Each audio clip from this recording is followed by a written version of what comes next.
All right, here we go. It is tea time, everyone. Good to see you all here.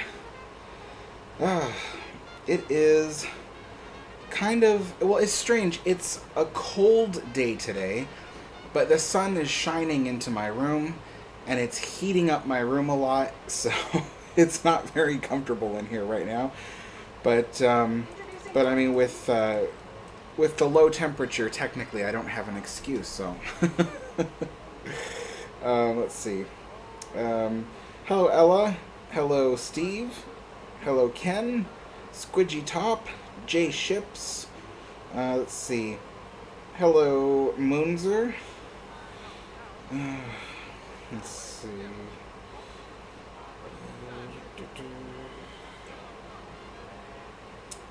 Do this with this person.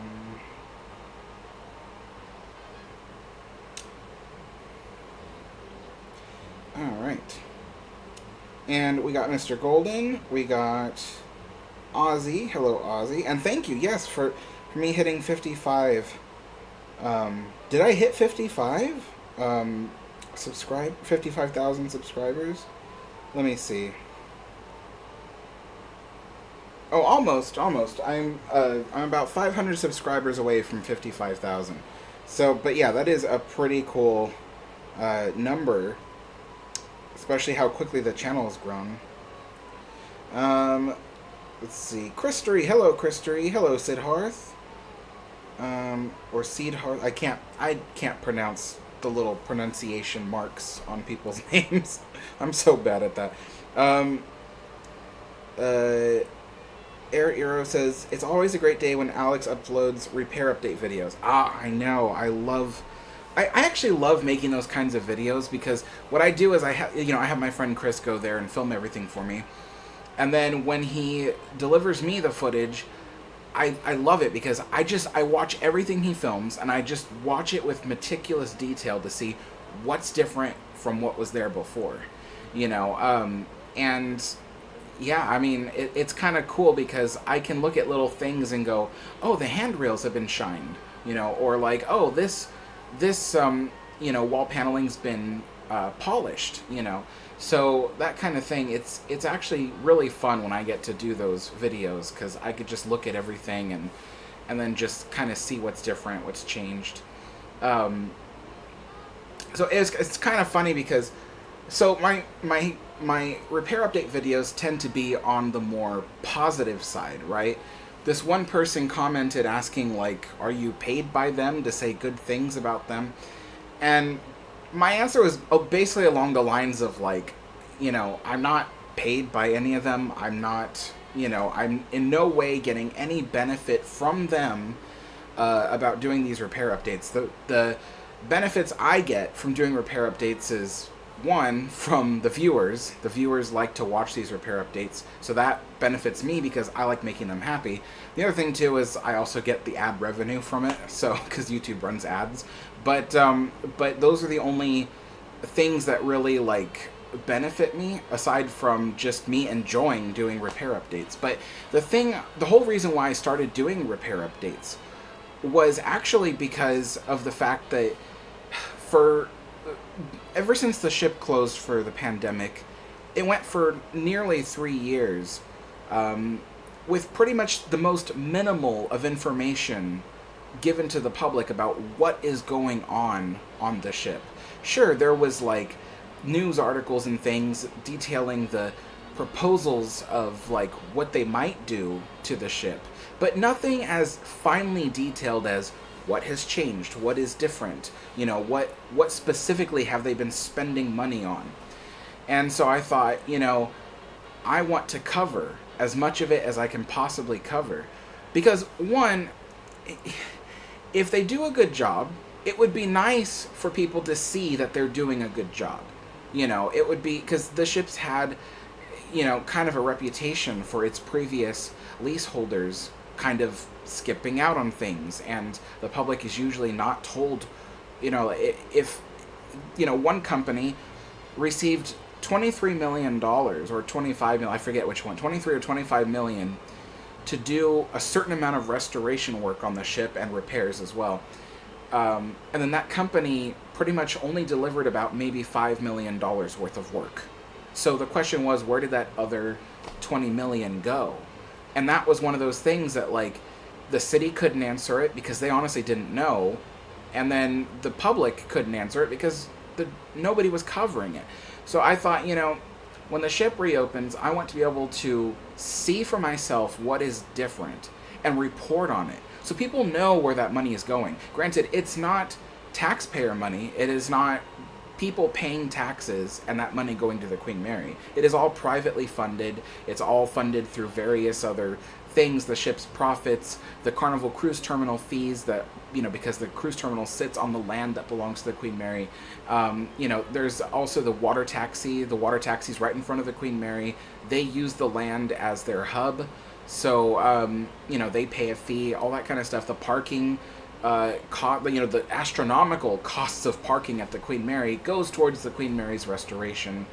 All that kind of stuff. So it's not necessarily taxpayer money, and, technically the taxpayers are not owed a explanation for what's going on. But as Queen Mary fans, we want to know. We feel like this ship that we love so much has been so neglected and mistreated over the years.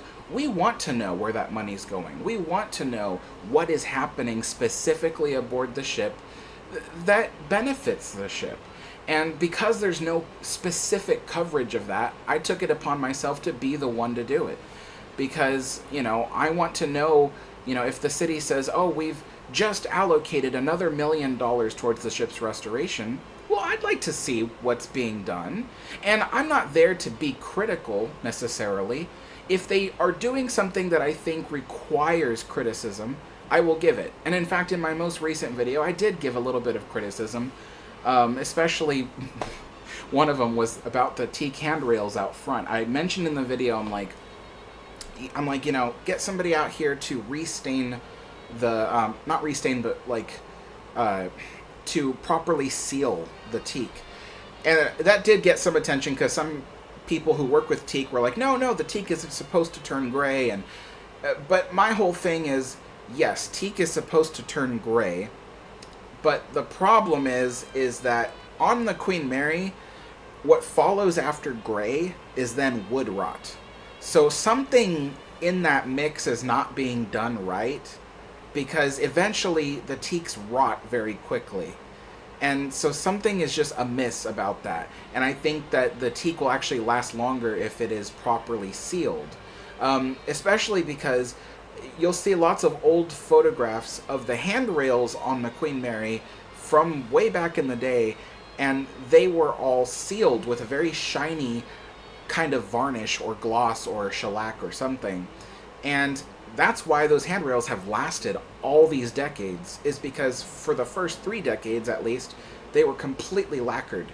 But the new handrails in front of the promenade deck, they aren't lacquered or shellacked in that same way. If they do have a sealant, which I don't think they do, because not everybody puts sealant on teak, but if they do have a sealant, it's obviously wearing away and turning the teak gray. And the handrails on the Queen Mary were never gray. Never. They were always either light brown or dark brown, but they were never gray. So something is amiss, is what I wanted to point out. And there are other things too that when I bring attention to it in the video, the goal, because I know the city of Long Beach and the people at Queen Mary watch my videos. I know because they've already implemented a lot of my ideas. Like straight up ideas that I gave have already been implemented on the ship. One of those things was the merchandise. I was always like, the merchandise needs to change, needs to be more relevant. They've also, done simple things like polishing the wood and stuff like that. That was a suggestion I made years ago on a video. I mentioned the carpeting on the Queen Mary. a long time ago, I said, try red carpeting. Now they're doing red carpeting. That one might have been more obscure, though, because I think I said that on a live stream, and I don't think they watch all my live streams. So that one might have just been coincidental. But, things like that. Or, for instance, my viral video about the Queen Mary swimming pool, and I mentioned how the pool is just neglected and it's hard to see inside, less than 2 weeks later, they light up the whole room so you can see it. And then now we hear rumor that it's possible that this time next year the pool will be reopened for people to walk around in, at least just the upper balcony. So I think they do. They do watch the stuff that I post. So I know that if I point out something that I think is amiss and I think will probably sit there for too long, I think that they will see it in my video and they'll go, okay, that's probably something that we should address. So, yeah. That's why I do my live streams. Let me get started with this tea, because it's already been a while. Let me answer a question while I do this. Jeez, let's see. Okay. Let's see.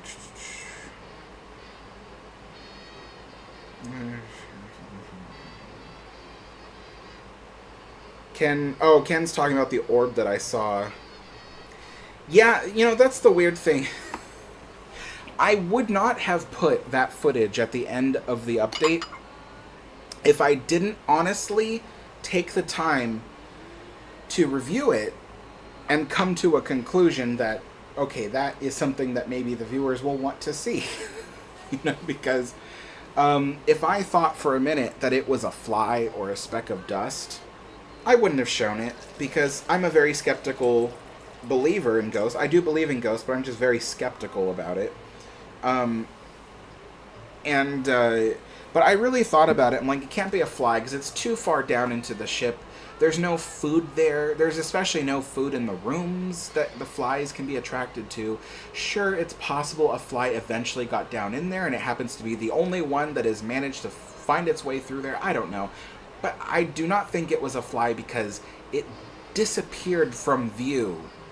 Like, it's not like it went off screen. It disappeared before it even went off screen. And it was it glowed almost bluish, and it just, it wasn't a fly, and it wasn't a speck of dust for the same reasons, the colors, things like that. And the other thing too is I have like 6 hours worth of 4K footage on the Queen Mary, and that is the first time I've ever seen a speck of dust in the footage. Usually the dust is too small for the camera to pick it up, because even though it is a high definition camera, the lenses on the camera just don't pick up the dust. I can't explain it because I myself am not a camera person, but the way the lenses work on the camera, it doesn't pick up dust. It has to be really big, like particles of dust, like huge dust bunnies, like floating down. And it didn't behave like a dust bunny because it was too small and it moved too quickly, so it was weird. And the other thing too was it coincidentally showed up right after my friend and I heard the disembodied voice.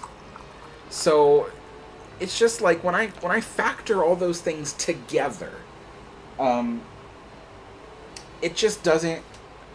It makes me think that it was a honest to goodness ghost orb. I've seen a ghost orb only once in my life. That was at my sister's old apartment, and I think eventually I'll talk about that. But I'd never before seen a ghost orb before that, and then I saw that, and ever since that, I'm like, I know what a ghost orb looks like, and then and so seeing that footage, I was like, okay, yeah. After some heavy thinking, I think that's a ghost orb, So that's the thing, is I wouldn't have mentioned it on the video, especially because it was a video about repair updates. Had nothing to do with ghosts. But I thought, you know what? This footage will probably never make it into any other video. So might as well put it in this one because it was filmed alongside the repair footage. So, and I just thought people might get a kick out of seeing that. But, but it certainly to me was very unexplainable. Okay.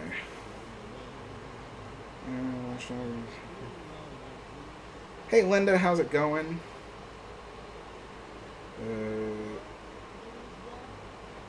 Linda says, I keep rewatching your latest update with Chris walking through the Queen Mary. Yeah, I do too. I keep rewatching that same one. I think, I live vicariously through the various videos of the Queen Mary. So whether it's footage that my friend Chris shot or it's some other YouTuber who recently visited the ship, I live vicariously through that because I feel like when I watch those videos, I'm there. I'm on the Queen Mary, So it's really nice. But one thing that you guys might really like is that now I have enough footage of the ship post, refurbishment that that I'm going to make another virtual tour video of the Queen Mary, showing a lot of the same spaces I showed, but also a lot of new spaces I've never showed before. Because I sent my friend Chris all over the ship this time, over the last year, just filming all kinds of places on the ship. And so I'm excited to kind of show that new footage and all that new stuff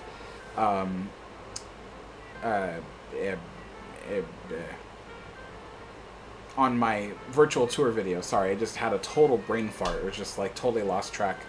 But yeah, so that I think will come out either at the end of the month or the start of next month. I try to space out my Queen Mary videos because if you throw too much Queen Mary stuff on YouTube at once, people become disinterested. So I'm definitely going to space it out with some non-Queen Mary stuff. So, but yeah.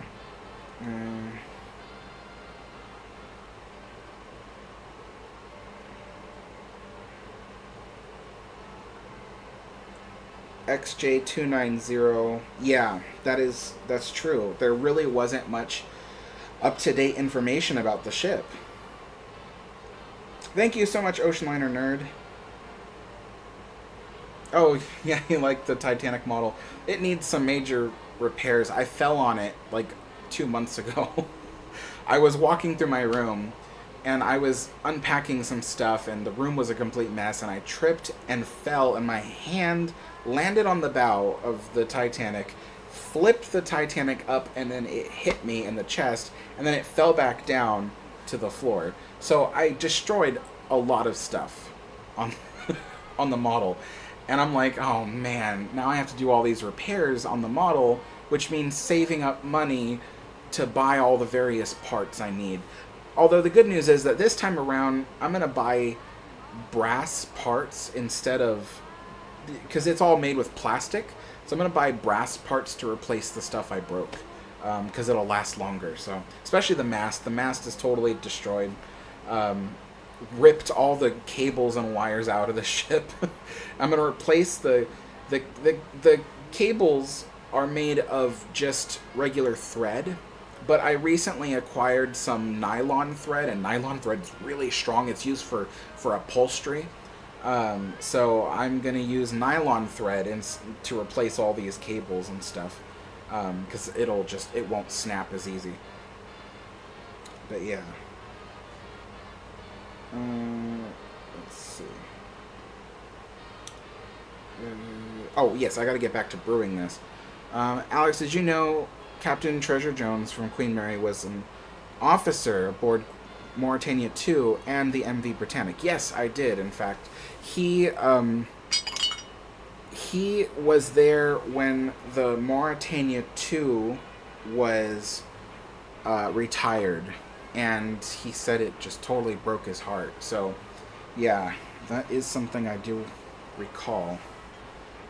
Alright, let's go ahead and get this.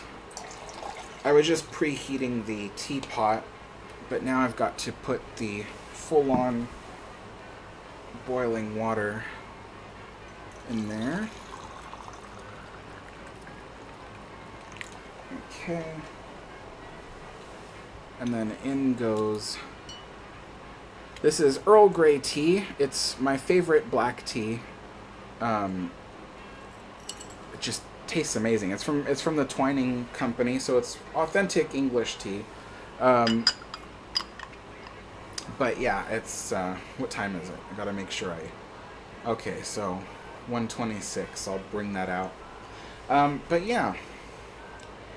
Um,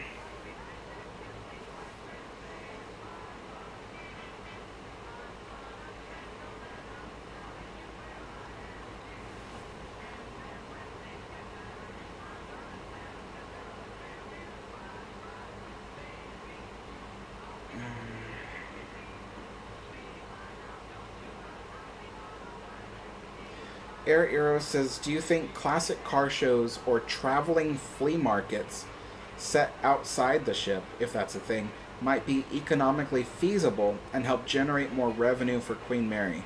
Well, you'll probably notice that there's a lot of events that happen outside the Queen Mary that are there to generate more revenue for the Queen Mary. So yeah, pretty much anything. You could host almost anything outside the. Not that I think that it. So I have kind of a love hate look on those kinds of events because on one hand I don't think that they really fit next to the Queen Mary. There's a lot of stuff that happens next to the Queen Mary. Like there was recently, like I think there was a hip hop um, music festival. I think there was also a reggae music festival. Those two things don't really fit next to the Queen Mary. So there's a lot of stuff that I feel like I'm like that doesn't fit next to the Queen Mary. There should be stuff that has to do with the ship or the ship's heritage or something, you know. But at the same time, those events generate a lot of revenue for the ship because even though they're not happening on the ship, they're happening on the parking lots and parks that surround the ship, which are sitting on the land that belongs to the ship. So they make a lot of money, and the Queen Mary itself doesn't really have to do anything. You know, they don't have to go aboard the ship and change anything to make it happen. So it's almost like, you know, it's almost like it's free money, to be honest. So, you know, because the management at Queen Mary pretty much doesn't have to spend a dime on any of that stuff. The events come in, they set up everything on their own, so they just give money to the Queen Mary for using their parking lot. So I can't complain, you know, because I want the ship to be restored, and it will take any kind of money that they can get to do it. So, yeah. Okay, let's see. Moonzer says, "Alex, what is your favorite room or area on board the Queen Mary?" So, I have two, because one of them doesn't exist anymore. But my favorite one, which doesn't exist, is it was the former second class overflow lounge on A deck. So it was the lounge right below the second class main lounge. And so, yeah, the second class lounge on A deck was very beautiful in the 1930s. But I would say in the 1950s, it was turned into a teenagers hangout club, you know, because Cunard realized that they had a lot of kids and teenagers on board and they needed a place to go, you know. So, and then when it came to Long Beach, it was gutted. They say that a fire had been started in that room as well. So the room now is just a bunch of white walls, and occasionally it is rented out to special occasion or something, but it's mostly underutilized because it's all the way down in A deck, and there's really no reason for anyone to go down there.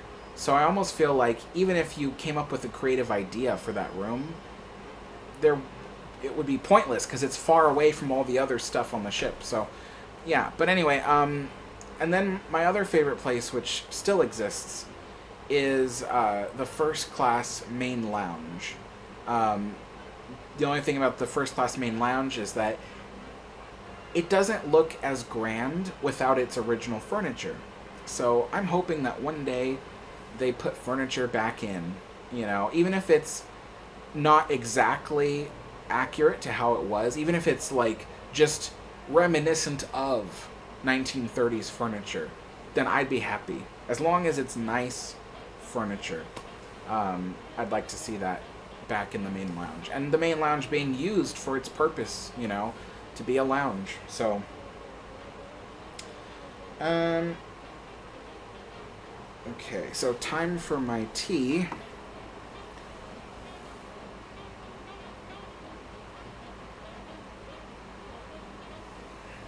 Oh, this is an interesting question.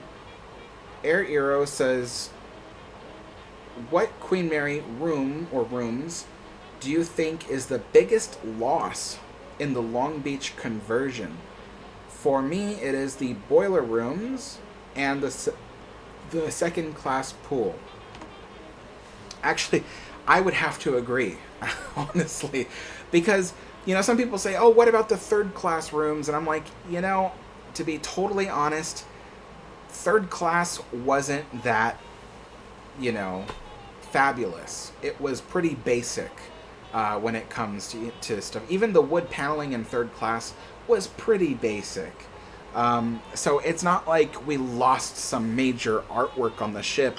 I do wish we still had examples of third class in their original spots on the Queen Mary.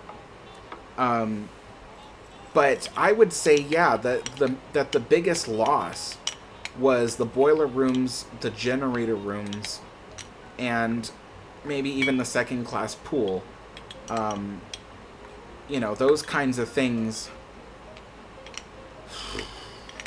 today would be a major attraction. You know, who wouldn't want to... Those, I mean, first of all, people don't get to see boiler rooms very often anymore. But second of all, these were not just regular boiler rooms. Like, these were huge. Each of these boilers was the size of a 2-story house with a tall peaked roof. So they were huge. They were absolutely huge. And standing around them or under them would have just been gobsmacking, you know? Like, so I do think that the loss of the boiler rooms was definitely one of the biggest downsides. And then the generator rooms. It would have been nice if at least one example had been left. Okay. The generator rooms, when you look at them today, you don't really know what you're looking at when you look at it. It's a mess of leftover metal that's just dumped everywhere. And so it doesn't make any sense when you walk into it. Because I've been in there, and when you walk into it, you're like, what's that? What's that? I mean, now today I know, because I've learned so much about the ship that if I were to walk in there today, I'd be like, oh, that's a piece of what used to be that, you know. But to see the generator rooms as they were would have just been fantastic, because you don't see anything like that today anymore. I mean, the way that all the electronics on the ship were handled, all the power systems and how they were arranged and what they were made of. I mean, if you go to the steering gear room on the Queen Mary, they have an electric switchboard there for, like, I think it's a bunch of fuses, and when you look at it, you're like, wow, we do not have this anymore, you know. But it looks really cool when you look at it, and yeah, it just would have been so amazing. But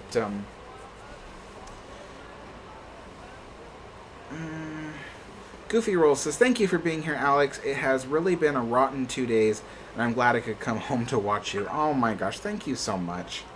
That's so nice. I feel like I feel just really blessed, you know. It's, I mean, when you think of it, it's just a YouTube channel, but at the same time, it's also much more than just a YouTube channel. It's just like a great place full of great people, you know. So yeah, I am definitely very blessed to have this channel, I'll tell you. But let's see, put this up to there. I have to remember to leave room for my milk because I always overfill it. But I overfill it because these teacups are ridiculously small. And I could finish the tea in just a few gulps. 1.5. Alright, so...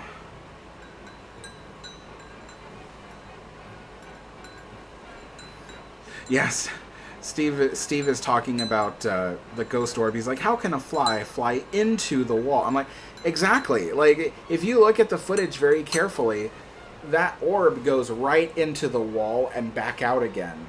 Like, it doesn't just, curve upwards. It flies into the wall and back out again. I'm like, flies can't do that. If they can, I'd like to know how. So,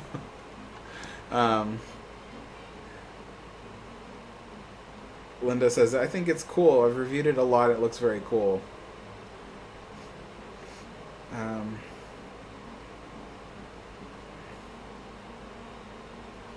King of Battleship says, I remember seeing the Queen Mary in the news, and they said if she didn't receive emergency repairs, she would capsize and sink. Yeah, that's one of those things that right there, because I do remember reading that, is one of the reasons why I started doing Queen Mary updates. Because when I started seeing that in the news, I was like, that doesn't seem right, because I was there in 2020 and the ship was solid as a rock. There was no way that made sense. So I thought, you know what? If I want to know, then I better go research it. So I went and pulled up a bunch of public records, all kinds of stuff about the inspections on the ship. Especially because one of the news articles actually referenced the specific marine engineer who surveyed the ship and said those words. So I went to look at his report.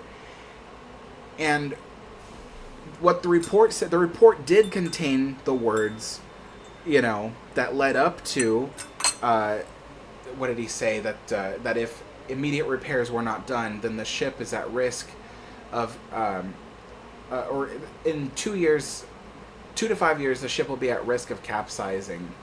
Flooding and capsizing is what he said.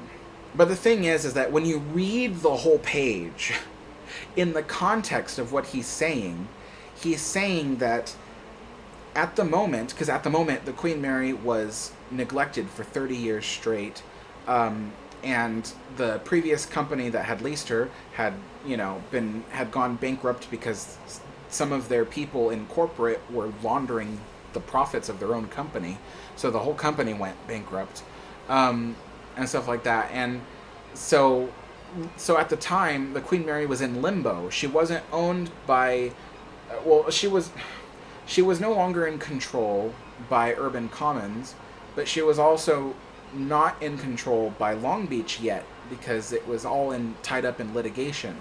So when the inspector had done a lot of those reports, well, actually, no, I think I'm confusing things. He said he did the report before the ship went into limbo.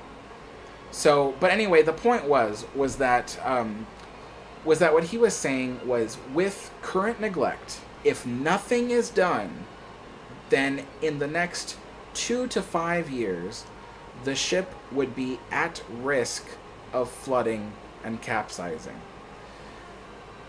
But the key factor is that he said it was at risk, not that it was going to be. It's just basically saying, if you keep on neglecting the ship and you don't do anything, then of course things are going to get worse. And that's all he was saying. He was not saying that, he was not identifying a specific part of the ship that was about to burst, and water was going to come in. He was just saying that if you keep neglecting it, then yeah, it'll start to be at risk in 2 to 5 years. So, but, yeah, it's all in the wording. And so the media, they look at wording like that and they go, oh, that's perfect, because we can repeat this and yet it's not a lie. Because it's technically not. Those were the words that came out of the man's mouth, or out of his keyboard. But but the thing was that it was missing its context entirely. And, even in his own report, he was detailing things that needed to be done. And true, he added up the total and he estimated about $289 million worth of work. But here's another difference between that. He said that there are 3 classifications of repairs. And if I remember it correctly, because it's been such a long time since I repeated this information, but there was urgent, critical, and non-critical. And basically, it's exactly as it sounds. Urgent is the most important stuff that needs to be done right now. Critical is the next step, the next thing that should be handled. And then non-critical is basically everything that's almost entirely, aesthetic, So the urgent work, he listed exactly what needed to be done, and it was just things like install new bilge pumps, because if there ever, for some reason, was a flood, then there would be no way to pump that water back out and slow the leak, and so it's things like that, like basic things, and part of it was like raise the watertight bulkheads, because there were holes cut in them to allow for access. Raise the watertight bulkheads because, if there is a flood, you need to buy the ship time for people to escape, things like that. And so a lot of those urgent repairs were, I think the urgent repairs tallied up to 23 million, which, yes, is a lot of money. But yeah, so that was urgent. And then the critical repairs were things that were like tripping hazards, plumbing issues, like critical stuff is like there's leaks in the ship's sewage plumbing system, things like that. Those are critical repairs. And then there was the non-urgent repairs, which is everything aesthetic, polishing the wood, taking care of the teak decking, getting the lighting fixed and stuff like that, So, and I think the critical repairs, I think that tallied up to something like 15 million, and then everything else. So that's 23 plus 15, even if you rounded it up to some more solid numbers. You're looking at $40 million worth of work, and then everything else, that 249 million, the rest is all aesthetic. And so, yeah, it was like the media wasn't reporting that. They were just like, oh, the ship needs $289 million in critical repairs for it to remain viable. And it's like, that's not the truth. That's not what he said. So I was getting so frustrated reading that stuff. And all it was doing, all that those reports were, it wasn't making anything better. It wasn't helping anybody, those reports. And what it was doing was it was making everybody feel like all hope was lost for the ship. Granted, there were people who just don't give a crap about the Queen Mary and want to see it either sunk to the bottom of the ocean or scrapped, just because it makes them happy to see that kind of stuff.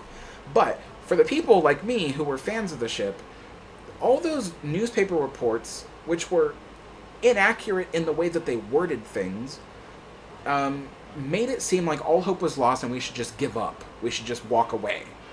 And the thing was that here was the city of Long Beach, and granted, they probably were motivated by the amount of money that comes in from the ship, but nevertheless, the city of Long Beach was like, no, there is no sign here that the ship is beyond repair, and in fact, if we do repair it, it will give us a huge financial return, because the ship already provides a lot of financial return for the city of Long Beach and the county of LA. I mean, let's not forget, the ship earns $205 million in tourism revenue for the county of LA. Now, that may not be $205 million directly from ship sales, but it's from people coming to see the ship and then spending their money elsewhere.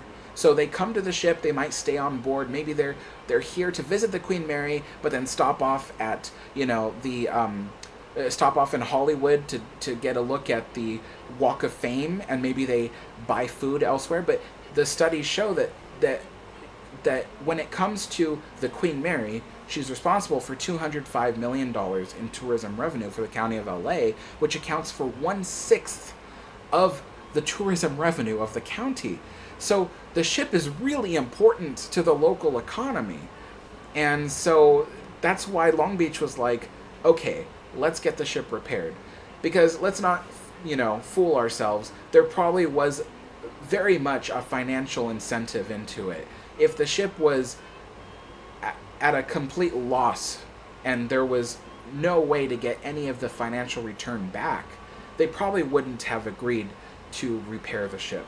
But yeah, that's just the thing, is I just wanted to provide people with accurate information,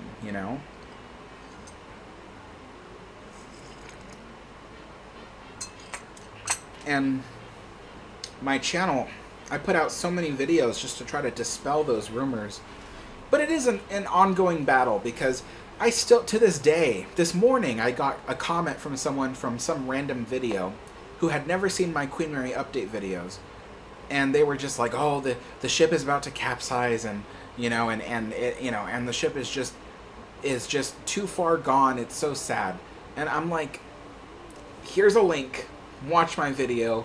You'll see that things are, like, seriously on the up and up, So, it's like, it's an ongoing battle, for sure. Let's see.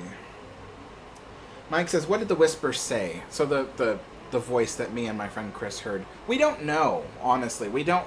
It was just, like, very, like... it was very, like, breathy and whispery. And it sounded like words, but it just didn't... We couldn't recognize it. We couldn't put anything to it. If it was a ghost, then there are two possibilities. One, it could have been a ghost that spoke Hebrew, because we were right next to the synagogue, so it could have been Hebrew that we heard and we just couldn't recognize it. Or the other possibility is that it was English but just unrecognizable, and maybe it was the ghost of the cabin steward who just a few steps away had fallen down the stairs during a rough voyage and died. He died between B deck and R deck. They found his body at the bottom of the stairs at R deck.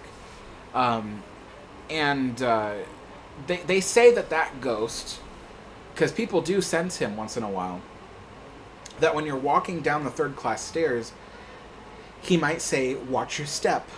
Or some people have claimed that they feel a hand on their shoulder as they walk down the stairs, possibly because maybe he's trying to steady you as you go down the stairs so you don't fall.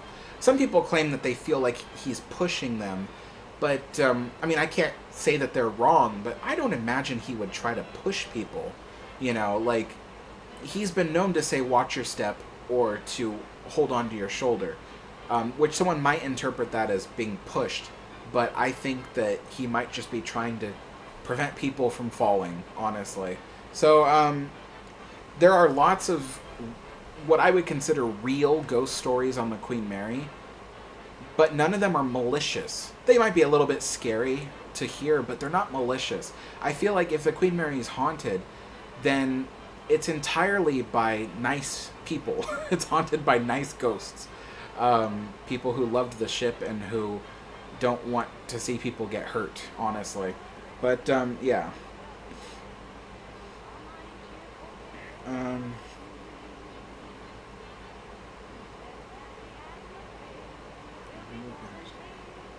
Derpy says, I haven't looked into it at all, but how feasible would it be to restore the synagogue on the Queen Mary?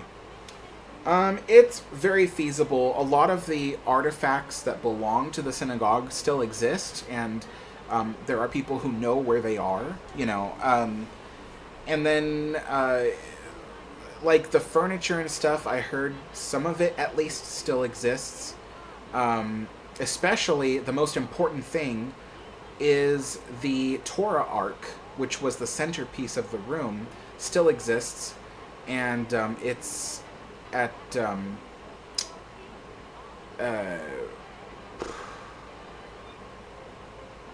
I forget the name of the museum, but it's at a museum being very, very carefully maintained, and yeah, so it's easy to get all this stuff back and have it displayed on the ship.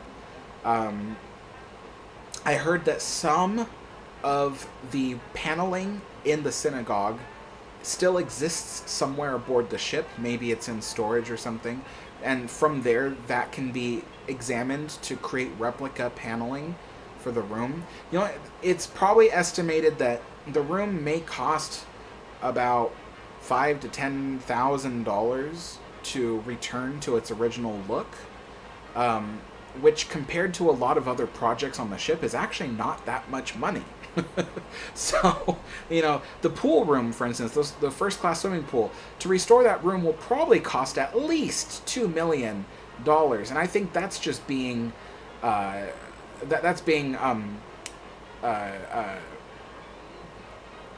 the word? Positive about it. I don't know. I can't. The word doesn't come to my head. But for the synagogue, about $15,000 I think, to restore that room, and that's not a lot in comparison.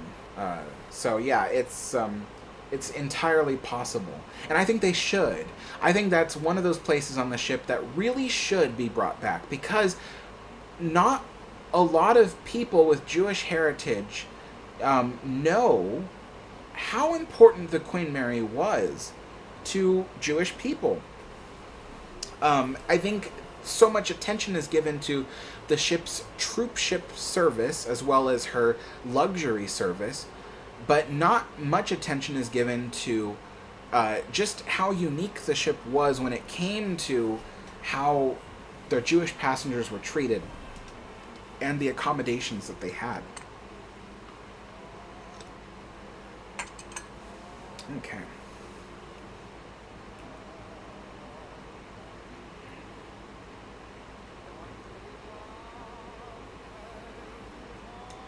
Mr. Golden says, I like to see more sun deck in outer areas. Yeah, when I do my next Queen Mary virtual tour video, I'll show more of the sun deck, because I have footage of the sun deck.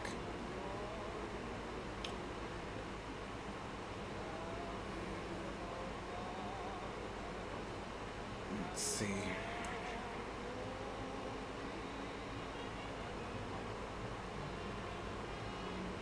Oh, Oceanliner Nerd says, can you eat the Choco Biscuits? Because I don't know why, but I'm sure you're glancing over at them.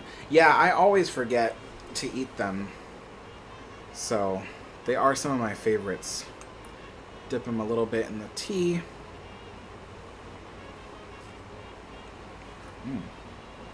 So good.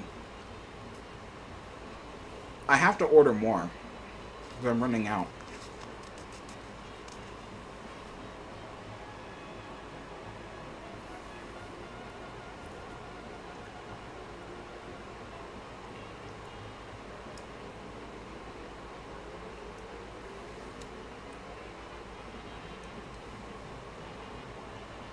Logan says, hi from the UK. Next year I'm finally going to the Queen Mary. Awesome. I'm really excited to hear about that, because there's so many people from the UK that from the UK and from Australia, and they are like, wait, you guys have the Queen Mary? Like, oh my gosh, that's so cool. I want to see it, you know, because it's part of their country's heritage as well, you know, obviously because it's a British ship. You know, so it's really great. There were so many people over the years, like I've spoken to several Australian families that were like, I had no idea about this ship, and I didn't know it was in Long Beach. You know, we went to Disneyland in California, and if we had known the Queen Mary was there, we would have gone to visit it, you know, stuff like that. So that's part of what I do on this channel, is to get more of the word out about the Queen Mary and get more people interested in the ship. Because, you know, there's a saying that everyone has a Queen Mary story, because you either have a story about the Queen Mary, or you know someone that has a story about the Queen Mary. That's how famous the ship is. So yeah. Ocean Liner Nerd says, where is the Queen Mary? And Queen Mary is in Long Beach, California.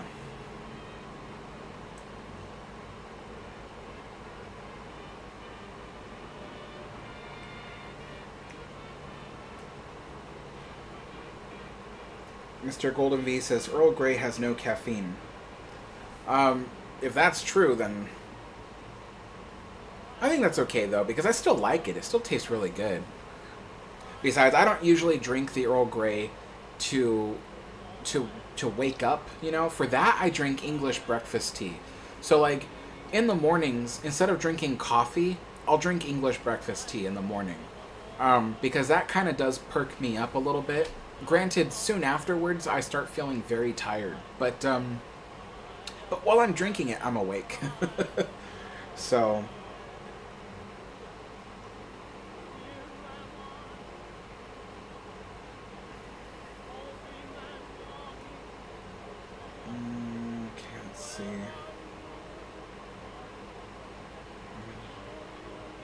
Linda says, I still would like a big band dance on the ship.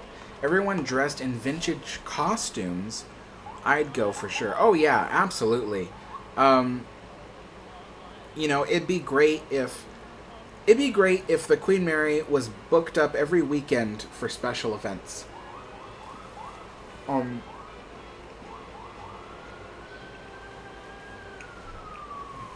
You know, something that people can look forward to and attend. Like, for instance,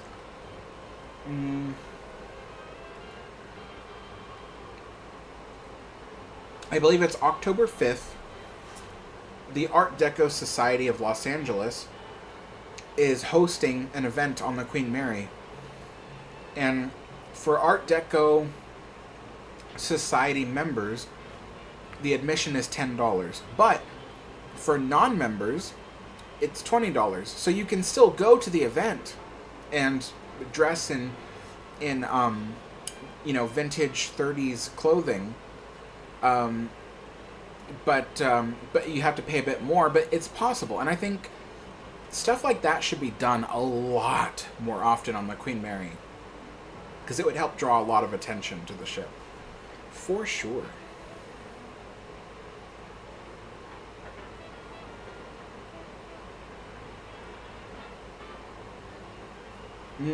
Derpy says, I've taken notice of the piping along the funnels Queen Mary had during its service life.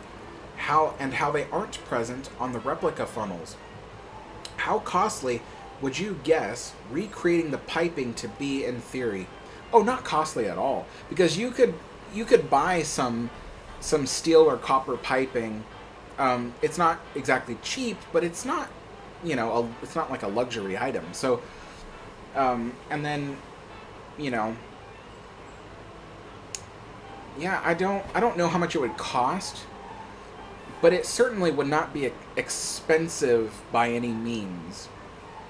And it doesn't have to hold the air supply that powers the ship's whistles. You know, the whistles were originally steam powered, but today they are compressed air powered, because, you know, the steam will eventually wear away at the whistles. Air will prolong their life, so that's why they're on air. And also because it would require a whole lot of steam to power those whistles. A whole lot of steam. We're talking huge steam. So they just can't do that. They just can't. It would require almost literally keeping like a whole Scotch or Yarrow boiler on the ship, constantly powered, to keep up the amount of steam the whistle will need. So, yeah, so that's why they use compressed air. Because, you know, they sound the whistle every 2 hours. So during those 2 hours, the air pump can just build up more pressure, you know. But, yeah, it is crazy. What was I going to say, though? But yeah, the piping would be really cool to see back on the funnels, because it looks right, you know? Like, the ship had piping on the funnels for venting steam from the boilers, as well as the piping for the whistles. So, yeah, it'd be nice to see that back on the ship.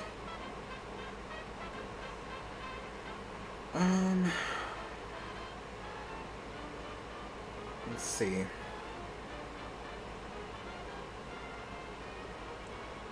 Sergeant MK something says, thoughts on the SS United States. It's an interesting ship, I suppose, and it's sad that it has to sit there in Philadelphia rotting for so many decades and not being restored in some way. But I also think that the circumstances that the SS United States is facing are pretty dire, pretty hard to come back from. You know what I mean? It's almost as if it would take a miracle for something good to happen to that ship. I'm not necessarily a fan of the SS United States. There's nothing really about the ship that interests me. But at the same time, I don't want yet another ocean liner to go to the scrapyard. We only have so many original ocean liners left on this planet, and so it would be nice for another one to remain, even though it's not my favorite, and I don't really find anything interesting about it, but I still don't want anything bad to happen to it necessarily. So, yeah, but I would be dumbfounded if something really good happened to that ship very soon. I would be dumbfounded, but pleasantly surprised still.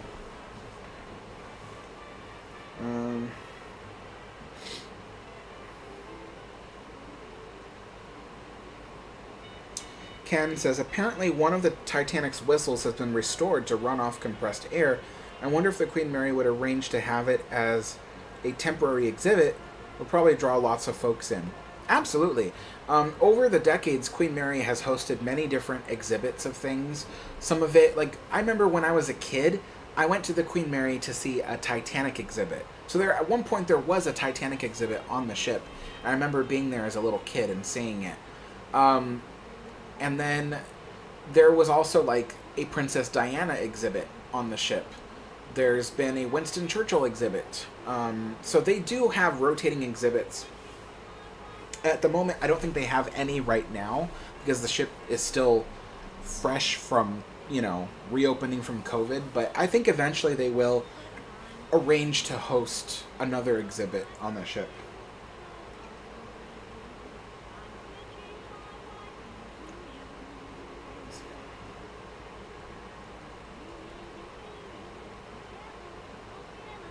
Logan says, where do you think I should go to when I'm on the Queen Mary?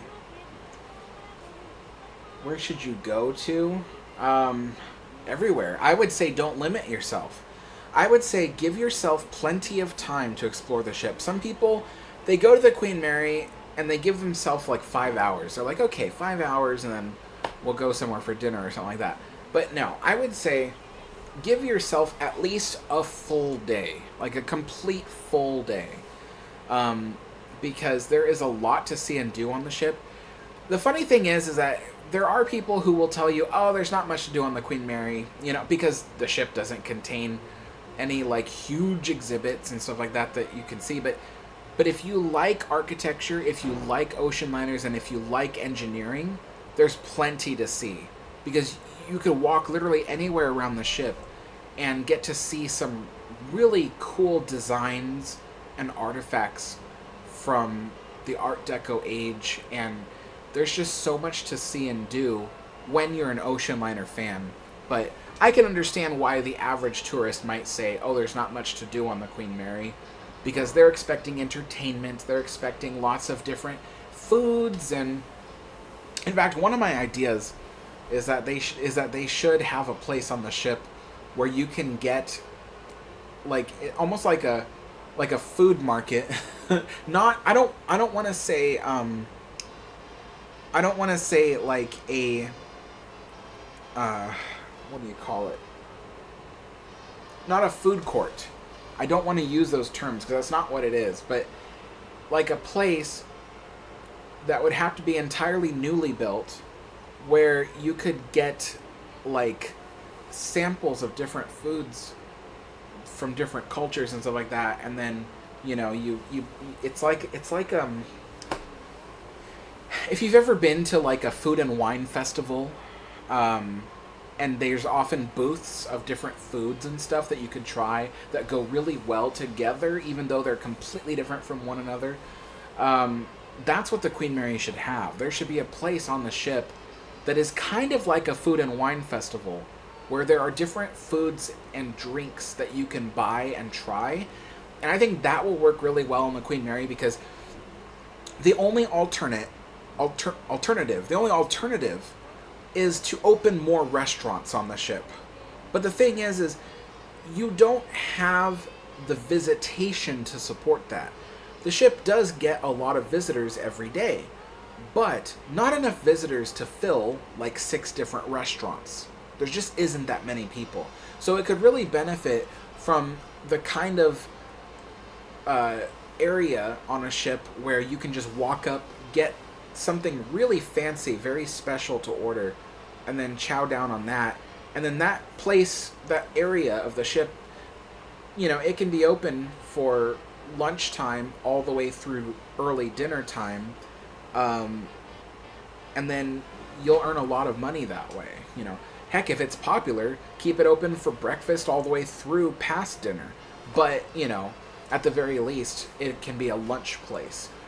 And I think that will draw a lot of people in, because we don't have very many permanent places like that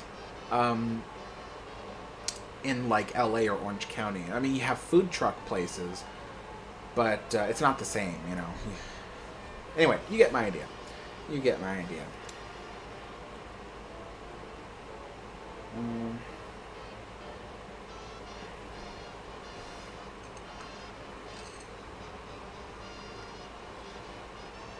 Mike says, third class dining room is a storage closet now. Absolutely. Certainly is. Third class dining room is one of those places on the ship that, with maybe about $1 million, you could restore that room. I don't say that lightly. $1 million is a lot of money, but I think it could be done for $1 million, honestly. You could get that room back open and use it for, I don't know, for small conventions or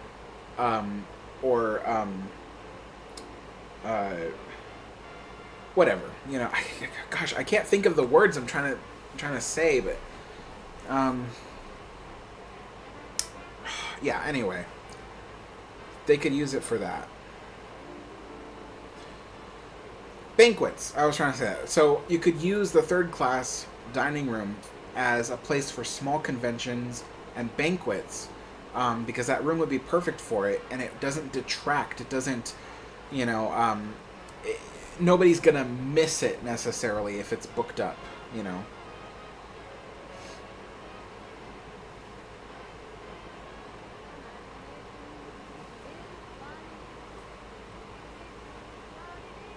Air Eero says, I recently watched your Queen Elizabeth video. Imagine if the fire never happened. Would she be converted into a museum just like Queen Mary after her CY Tung career? It's possible, because, Mr. Tung really cared about the Queen Elizabeth, and, I imagine that if his company was done using it, he probably would have had some kind of stipulations in the deed of sale of the ship that maybe the ship's next life be one of either more voyages or as a museum and hotel. So, but I know a lot of people ask me, wouldn't it be great if the Queen Elizabeth was next to the Queen Mary? And I always have to answer no, because all I have to say is look at how difficult it is to keep the Queen Mary running. And then if you put 2 of them next to each other, both of them would have gone out of business. So It would not have been a good idea to put the Queen Elizabeth next to the Queen Mary. For those people that keep asking that, but but yeah, I do think Mr. Tung would have tried to make sure that when the Queen Elizabeth finally retired from any kind of sailing career, that she would be put as a museum. So.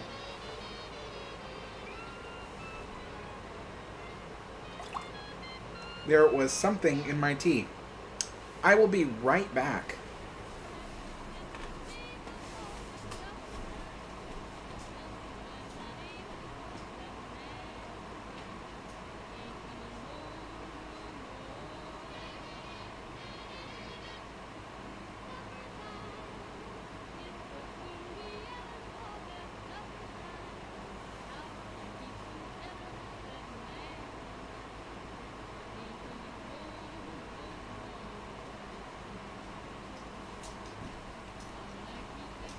Okay. False alarm. It was a piece of the chocolate biscuit. I was taking that last sip of the tea, that not sip, but a full gulp.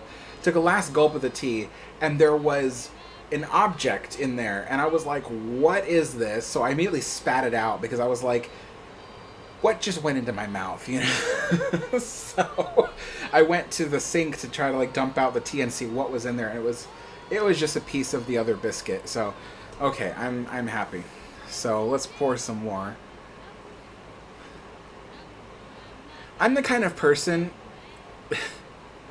that I always find objects in my food, whether it's hair or fragments of bone or something, or, you know, sometimes I eat like beans and I'll be the guy that finds a rock in the beans, you know, because they do have that when you get dried beans in a bag, for instance, there will be rocks in it and you got to sort it out. So you probably won't find that as much today because now they have like lasers that will track the rocks, and that's a long story. Anyway, the point is that I find stuff in my food a lot, and so I'm always worried. Every time I take a bite of something, I'm like, what am I gonna find today? You know, like I'm the guy that honestly, if I eat a hot dog, I'm the guy that will actually find a bone in the hot dog.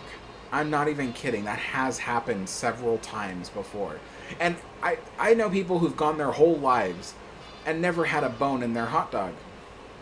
I'm the guy that finds it. Honestly. It's ridiculous. So yeah, my mom had the same problem.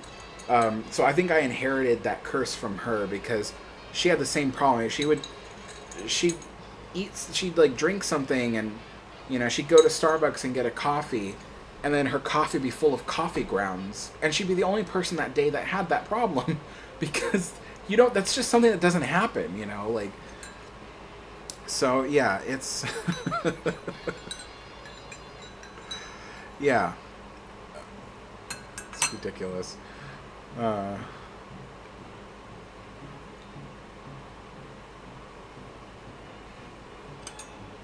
Alright, give that a quick stir. Alright.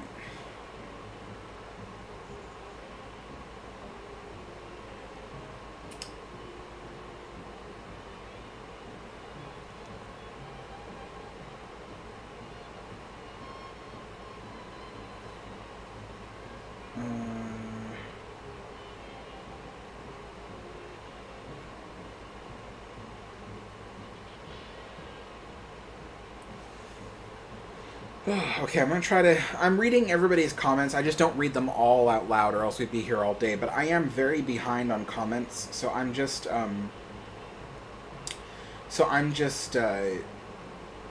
reading out the ones that I think I could respond to and try to catch up because I'm so behind.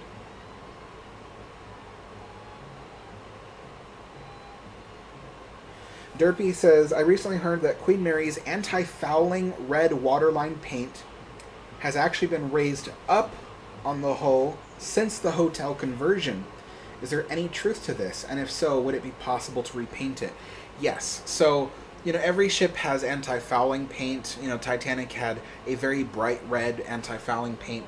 Queen Mary has a very bright red anti-fouling paint. And when the ship was converted to a hotel, they raised that line up a few feet. And over the decades, that line has gotten higher and higher. So right now, it's like ridiculously high. Right now, the anti-fouling paint is sitting just about 4 to 6 feet above where it should be. And there's a couple of reasons. One, at some point somebody thought it would be great to have the water line up higher because it makes for better pictures. Because when the paint is at the right level, it is almost hidden by the water surrounding the ship. You almost can't tell that there is red there because the water is like right up to the line. So someone thought if the red was higher, then it would make for a good picture because you can actually see the red. But then also over the years, there's been issues where, they've had to repaint the hull because it fades with sunlight and weather. And during the repainting, maybe they got it wrong and they started painting the line too high. Like one of the reasons was the anti-fouling paint and the white water line that separates the black from the red. That followed the curvature of the ship, the shear. It followed the shear. But during one of the repaints, they got it wrong and painted a completely flat line all the way across the ship. And that flat line, it's remained even to this day. And that's part of the reason why the paint is so high up on the ship, is because it doesn't follow the curve of the ship. So, yeah. Let's see. But, is it fixable? Yes, it's fixable. They could just scrape off the paint and try again. But every time they repaint the hull of the Queen Mary, that's $5 million right there. So it's not something that they want to do because it's just costs a lot of money. But it'd be nice if the next time they had to repaint the hull that they did it properly. That'd be nice. So.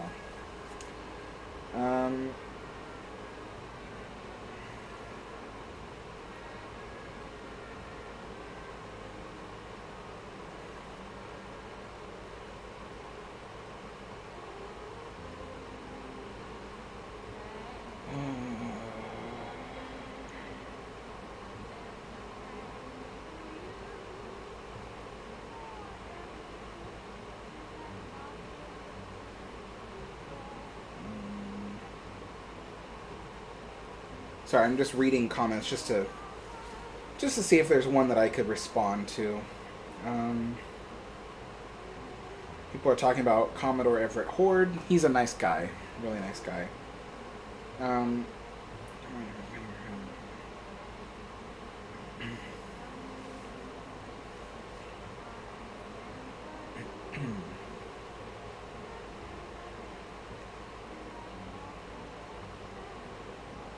So Air Euro asks, there's a paranormal YouTuber called Nuke's Top 5 who accepts submitted videos to his email. Is it okay if I include the orb video in a future video of his? I would prefer not. No, I do not. I am 100% against paranormal YouTubers from giving any more attention to the Queen Mary. I showed the video because I thought it was interesting and I thought my own viewers would really like to see that video. And I never once in the video said that we heard a ghost. I never used those words. I said that something interesting happened, we heard a voice, and then I pointed out something that showed up in the corner of the screen. But I was very careful not to use the words ghost or ghost orb in the video, or anything like that, because I don't want more attention being drawn to the Queen Mary's ghosts. I'm trying to get people interested in the ship's history and heritage, because for the past 30 years, we've had this really sad effect happening where people go to the ship, completely bypass the amazing history she's had, and look only for the ghosts. And it's just not... It's not something that I think will help the ship in the long run, because it hasn't so far. So yeah, I would prefer not. Especially because after you do that, if that guy mentions my channel at all, it's going to bring a lot of paranormal enthusiasts to my channel looking for paranormal stuff. And while I do have some ghost stories and videos about deaths and whatever on my channel, I do that for Halloween, because I think it, well, first of all, it really does help the Halloween season. People are looking for that kind of stuff. But I just don't want to attract certain kinds of people who are only there for the macabre and not for the history, you know. Even my ghost stories videos tells history in it, because I'm trying to get people interested in history. But yeah, that's kind of my reasoning behind it.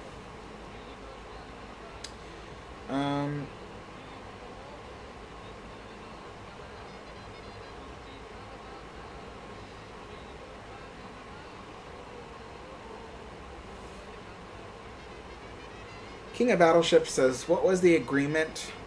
Why was the agreement of sale for Queen Mary and Queen Elizabeth that they could not sail as passenger ships again? So there is a more... The more accurate thing to say is that, not that they couldn't sail again, it's that they couldn't sail in... What do you call it? In competition with Cunard line, because they were Cunard ships, and the worst thing that could happen is that one of Cunard's original ships becomes a cruise ship and is a competitor with Cunard. That just doesn't seem right. It's like Walt Disney opening Disneyland, someone else buying it up, and then using it to compete with his other Disney parks. It just doesn't, it's not right, you know? And so the stipulation was that the ships could still sail, but they just couldn't sail as competitors to Cunard. So that's why the Queen Elizabeth was being turned to a university, because even though she was slated to sail around the world, or at least around the Pacific, to educate, its whole purpose was education and not necessarily for the cruise. So, yeah, but technically the Queen Mary could sail again, but not as a cruise ship. Yeah. Whoa.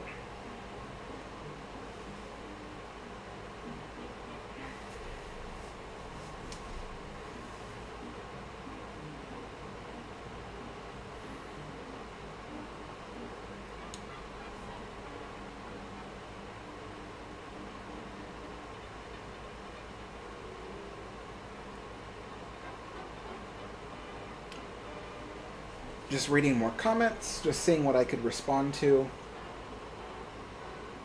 Air Eero says, what are your thoughts on the Rather Corporation era on Queen Mary?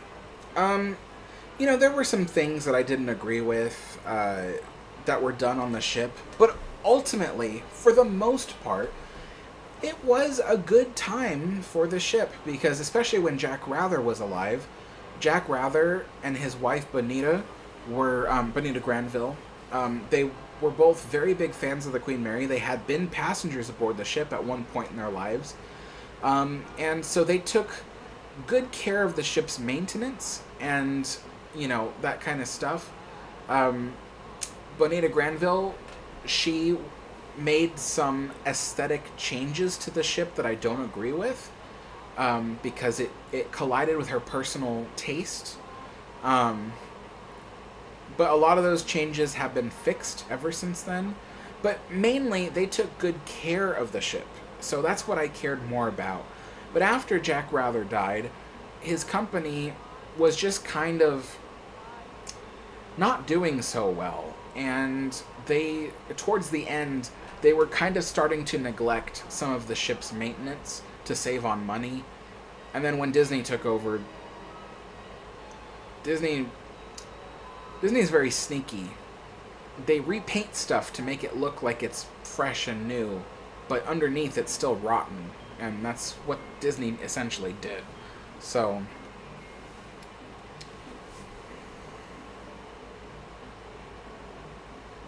now I just want to say, even though Disney treated the Queen Mary that way, that's not how their parks work. Their parks are meticulously cared for.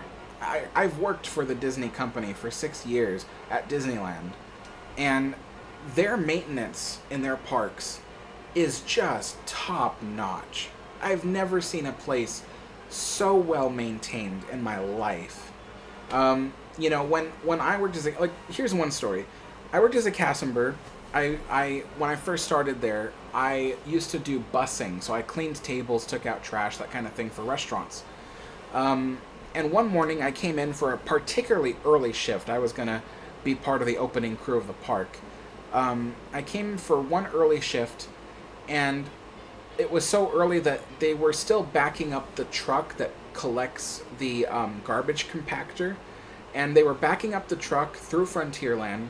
The truck struck a wooden pole that holds up the gallery to a porch on one of the buildings.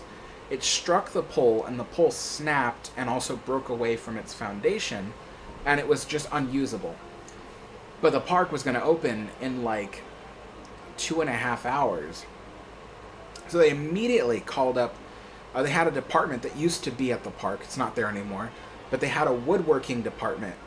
And that department came out, took measurements of the other undamaged poles on the gallery, and then they went back, cut a piece of lumber to size, did a basic shape of it on probably a lathe, and then they came out, did final physical prep work to get it to the shape it needed to be, and then they installed it, then painted it, and it was ready to go in less than 2.5 hours.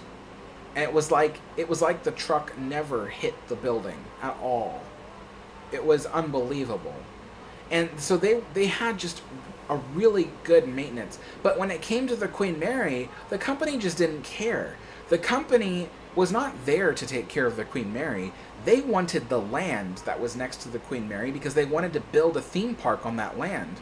And the Queen Mary was the giant steel ship that was in their way. In fact, if you look at plans for their theme park, they had plans to move the Queen Mary 1/4 mile away to get it away from their theme park. They were touting it as, oh, we're going to find a new location for the ship that is more convenient. And it's like, it wasn't more convenient. It was more convenient for Disney. They didn't want that ship to be next to their new theme park. And so, yeah. So when people ask me, Alex, do you think that, that if Disney had been allowed to build their theme park there, that the Queen Mary would be taken care of? I would say no.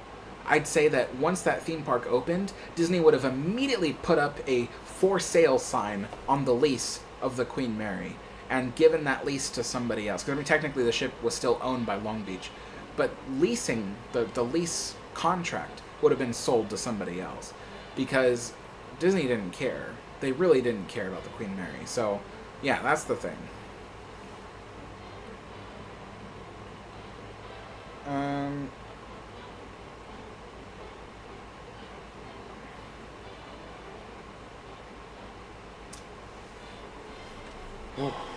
Some of these questions, I really can't answer. How would the Queen Mary... would the Queen Mary have survived longer than Lusitania if the same catastrophe happened? I really am not the person to answer those questions. I'm not an engineer. I don't really know how the hydrodynamics of these ships work when they are damaged and water comes in. I know the basics. I know what watertight bulkheads are. I know what they do. I know the response times, but I can't predict what will happen to a ship. I'm actually kind of sorry that I even made a video where I asked the question, would Queen Mary have survived hitting Titanic's iceberg? I made a video about that. It's super popular, but I almost regret making that video because the thing is I'm not an engineer. I took what I knew and thought, and I gave it my best. But now I get everybody asking me a lot of those types of questions now, and I'm like, I'm the wrong person to answer those questions. But let's see. Evan Scott says the bridge wings need to be fixed. Yes, most certainly.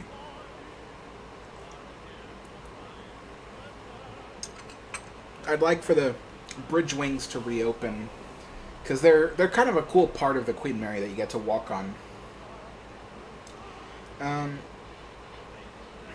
Randomness says, Alex, can you do a video about the ship Laconia, please? I actually did. I just never published it. I made the video about TSMS Laconia, and then right before I was about to publish it, then Mike Brady published his video about the Laconia. And my video was good, but his was way better. And so I just decided not to publish my video at all. And I'm probably never going to publish it ever. Because I kind of learned a lesson from a lot of the documentaries I've done, which is that I should not be doing documentaries on ships. It's okay for me to talk about snippets of the ships, certain topics about the ships, but if I spend months working on a project like a documentary about a full ship and telling its whole history, I might spend months or even years doing that, and then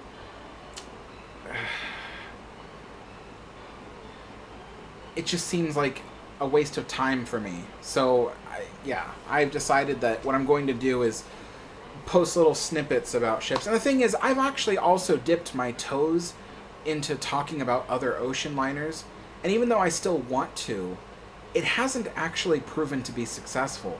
I put out a Mauritania video that is still technically a failure. When I look at the analytics of it, it has not met the basic amount of viewership that it should.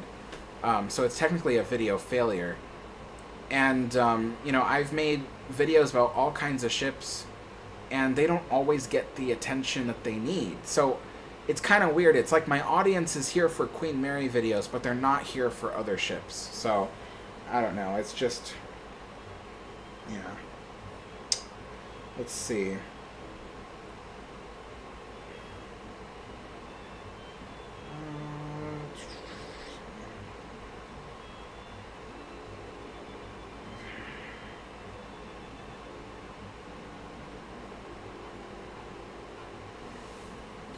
Somebody asked me if I have details about the Art Deco event. I don't have the details, I'm sorry. But just look up the Art Deco Society of Los Angeles. I'm sure that they have something on their website about it.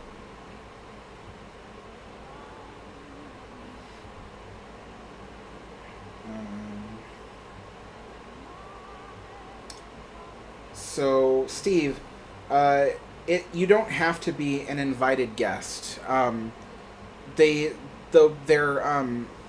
Their what do you call it? Their flyer, which I saw, said that it was open to non-members.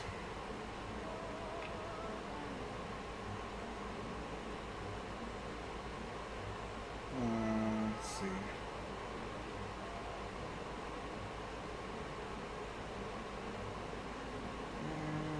Let's see.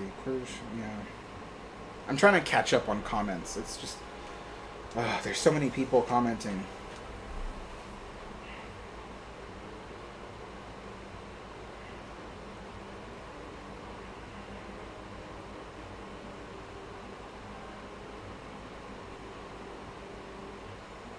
Plumbit says, maybe Long Beach is the problem. Tow it to Manhattan. Manhattan, I think, is actually not a good place to put the Queen Mary. First of all, the weather would destroy the ship very quickly. But second of all, let me explain why Long Beach is the perfect place for the Queen Mary. Because it's just easier if I do it that way. Because otherwise I'd be here all day saying why Manhattan is not the place. The reason why Long Beach is the perfect place for the Queen Mary is, one, Queen Mary doesn't have to pay any port or docking fees because the Queen Mary is docked on land that is bunched together with her as part of the land deal. So she actually doesn't have to pay any kind of port or docking fees at all, which is a big deal because in Manhattan, she would. She'd probably have to pay hundreds of thousands of dollars, probably at least every week, if not every day. And that would cost a lot of money. And then, there's a reason why cruise ships are only there for a day. It's a quick turnaround. It's just too expensive to sit there for too long. But the other thing, too, is that the weather of Long Beach is a lot more mild than other places in the U.S. And the Queen Mary, one of the reasons why she's still around, despite the intense neglect she's faced, is because of the weather. Another thing, too, is that right where Queen Mary is, there are a lot of tourist attractions that are not related to ships. And that actually helps the Queen Mary. There's Disneyland, there's Universal Studios, there's Knott's Berry Farm, and several other theme parks like Six Flags. There's also places like what's it? I can't think of the city, but oh my God. Santa Monica. There we go. Santa Monica is nearby. You have Huntington Beach nearby. You have, just a lot of tourist. I can't even describe them. There's so many tourist attractions that draw so many visitors. And because the weather's good year round, people will be there year round. New York, Manhattan specifically, it's not the kind of place that you want to vacation at year round, because especially during the winter season, the snow and the cold weather, and there's even like certain seasons of the year where they have a lot of rain, so it's dreary weather. It just doesn't make for a very good tourist attraction destination. I think whatever tourist attractions they do have in Manhattan, they do well because, one, they're already well established in Manhattan, but two,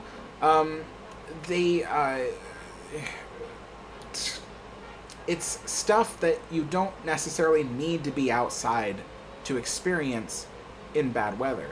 I think the only place that people probably wouldn't want to be during bad weather that is outside is Central Park. That's a good tourist attraction that's outside. But the thing is just like, Queen Mary, it just wouldn't work well in Manhattan. But Long Beach, perfect place. The other thing, too, is Queen Mary is sitting next to her own plot of land, 45 acres in size. 45 acres of land that has the potential to be turned into anything that they want it to be. It could be a major tourist destination. It could be a theme park. It could, I hope it doesn't become a theme park, but it could become a major shopping district. It could become a major hotel district. It could be an extension of downtown that is across the river. It could be anything. And so the thing is that the possibilities are endless with what the Queen Mary is doing in Long Beach. So the Queen Mary is actually much better suited for Long Beach than any other place in the United States, honestly. Just truthfully. I think the only other better place there could possibly be is maybe San Francisco, but even then, San Francisco, it's a dumpster fire. Let's just put it that way. So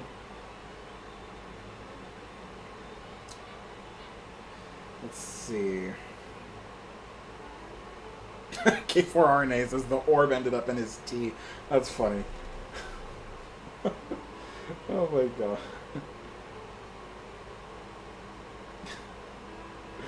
Oh my God.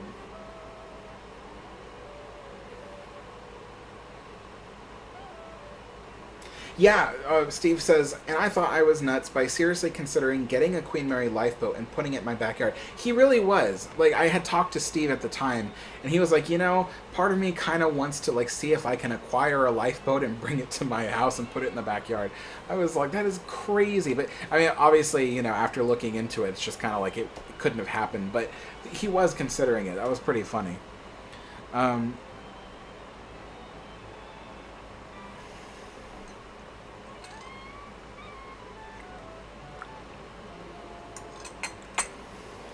Okay.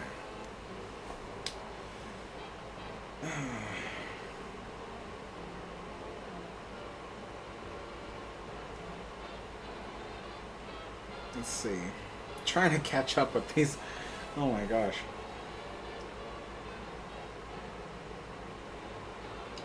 Grandin Gaming says, how do you think the Queen Elizabeth II is doing in Dubai? From what I hear, she is doing fantastic. Everything that they are doing at the QE2 is very successful because they are not just keeping historical parts of the ship, but they are looking at ways to update parts of the ship to kind of a modern standard, which is good. I feel like there are certain parts of the Queen Mary that should be modern looking. Believe it or not. I'm not saying, I am not saying that they should take historic areas of the ship that are already beautifully decorated and remodel them to modern. That's not what I'm saying at all. There are parts of the ship that are gutted or just have plain white plaster walls that I think could benefit from being converted to modern looking areas, especially if they are not an area that had any kind of special interest, you know. If it's just a random room on the ship that didn't have anything in there that was of interest before, but now today is just white walls, it could benefit from looking modern. Because I know it's hard to believe, but some people go to historic hotels and expect that their room is modern. I know it's weird, and I know it probably shouldn't be that way, but there are some people that think that that's what they want, you know. And so I'm not saying that we need to take all the rooms and convert them modern. No, just the ones that are already just bare white walls, not even any kind of decoration, because there are rooms on the ship that have no decoration at all, and people stay in them and they're like, what is this room? It feels like a prison cell. And I'm like, yeah, it does look like a prison cell. And it's those kinds of rooms that could really benefit from a modern design, and you could sell those to people who want a modern looking room, even though they like the idea that the rest of the ship is Art Deco, you know. And heck, it could be modern Art Deco. You could make some of those bland rooms look like modern Art Deco. You know, think Queen Mary 2, the ocean liner that's currently sailing under the Cunard name. You know, a lot of its designs are all Art Deco, so it's just a modern take on Art Deco. So you could do that, you know. But yeah, there is a huge number of tourists that think that they want a classic hotel room that's all original, but then when they get in there, they kind of are just like, oh, I wanted an old room, and I got an old room. And they're just like, I want something else, you know? So, yeah. It's just weird.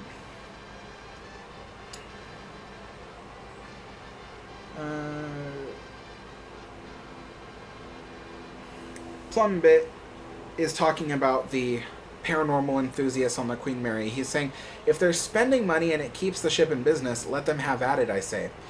I say the opposite. Yes, they're spending money, and yes, that money does help keep the ship in business. But I argue it actually, in the long run, is taking the Queen Mary out of business. Because the problem is that, I'll give you an example. I get so many comments every single day from people who say, I will never stay on that ship because it's haunted. And yeah, while there are some people that are like, ooh, I hear it's haunted, now I want to stay there so I can see a ghost. That's like a tiny little fraction. It's like one person every month might say that. But I get like 50 comments a month that say, oh, I'm not staying on that ship, it's too haunted. You know, and so it's just, if that's any kind of reliable survey, it tells me that in the long run it's worse. And in fact, it's proven that over the past 30 years, marketing the ship as a haunted hotel has actually led to the problems that the Queen Mary is facing today. But the problem is that people only look at the profits in the short run. They go, oh, this month we marketed this specific tour about ghosts, and because of the marketing, we got a little boost. It's like, okay, yeah, in that month you got a little boost from marketing that specific thing because you marketed it. But in the long run, what it's doing is it's kicking out the larger majority of the population. Look at most of the people in 2020 or 2019 even Most people that were visiting the ship were like either paranormal investigators or amateur paranormal enthusiasts. And that made up the majority of it, and it wasn't a lot of people. The ship was mostly empty and dead and just, I mean, no pun intended, but empty, and it's just, it was sad when I went there in January of 2020. It was sad. You know, I went on a tour, and the tour guide was telling us this awesome history about the ship. This was not a haunted tour, by the way. This was a regular tour. This was like, I don't know what they call it. Maybe it's called Glory Days. I don't know. But it was a regular tour, and the tour guide is giving us this awesome history. And I'm looking around at the other people on the tour, and their eyes are just glossed over. And then at the end, when the tour guide says, "Do you guys have any questions?" You know, the people, they would snap out of it and they go, "Is this room haunted?" You know, and that broke my heart, because they weren't even listening to these awesome stories that were being told. All they cared about was, is it haunted? And in the long run, what that will do to the ship is exactly what's happened. It will make the general public forget about the ship. It will make the general public not interested in seeing the ship because, one, they might be too scared to go to a haunted hotel, or two, they don't believe in ghosts and they don't want to be, you know, compounded with this tacky marketing like, "Ooh, go on this tour because it's a haunted ship." You know, if the person doesn't believe in ghosts, then they're just going to be like, "Oh, well, then this place isn't for me." You know, so they pigeonholed the ship into this niche marketing of haunted places. And like I tell people all the time, if you have a house that you think is haunted, or hell, you just want to market it as haunted, then yeah, you probably could turn a profit by selling haunted tours through it, because it's a house. It's, you know, aside from paying some kind of mortgage or paying some kind of rent or whatever you're paying for the house and the electricity bill and all that, it's all covered by the tours. But the Queen Mary is not a house. It is an ocean liner the size of a city block. Actually, several city blocks. Four New York City blocks. That's how big the Queen Mary is. 4 New York City blocks. And she is too huge and too expensive to make any kind of good money off of being marketed as a haunted ship. And there is literally proof that it hasn't worked out for the ship. So yeah, that's why I am so against this whole, like, market the ship as a paranormal place. I think it's okay that they have, you know, if they want to have a nighttime tour of the ship that's paranormal, okay, fine. Those are always fun. I enjoy going on those kinds of tours. I've done that before. But in terms of, like, when they get, like, the Ellen DeGeneres show to come out in broad daylight to investigate the ship and stuff like that, like, that's the wrong thing to do, because you need to get more people in general to come to the ship. So yeah, it's just not a good marketing scheme.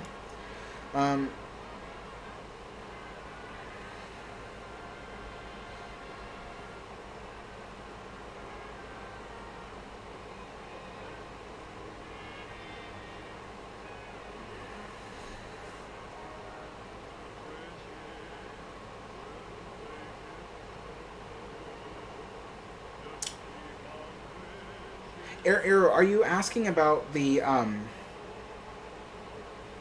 little steamship on the Clyde River? River Clyde, that is also called Queen Mary?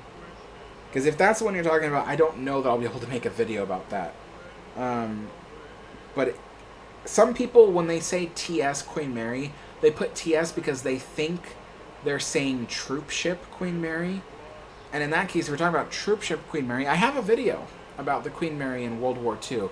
It's called The Queen Mary at War, and I released it, I think, 2 months ago. So it's a good video. Be sure to check it out.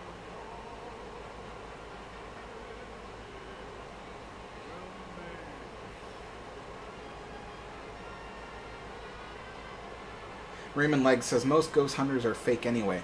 That is very true. I can't tell you, like, during the pandemic, I watched a lot of Queen Mary ghost hunting videos. Not because I was interested in the ghosts, but because I really wanted to see more of the Queen Mary, and the only people that were really filming the Queen Mary were ghost hunters. I just had a comment earlier today. Somebody said, Alex, you claim that you don't like the ghost hunters on Queen Mary, but you always show photographs taken by ghost hunters. And I told the person, I'm like, yes, I have to. Because most of the people who were doing filming aboard the Queen Mary or taking pictures of the Queen Mary were doing so because they were ghost hunters. I'm like, it's not my fault. That's the only people that were really doing that kind of thing. But yeah, so what was the original thing? That the ghost hunters are fake. Yeah, a lot of the ghost hunters are fake. There were channels where people were like, oh, you know, take a look at this. I have a wound and I'm bleeding now and the ghost did it. But I'm looking at it, I'm like, that looks like you took your shaving razor and you just cut yourself with it.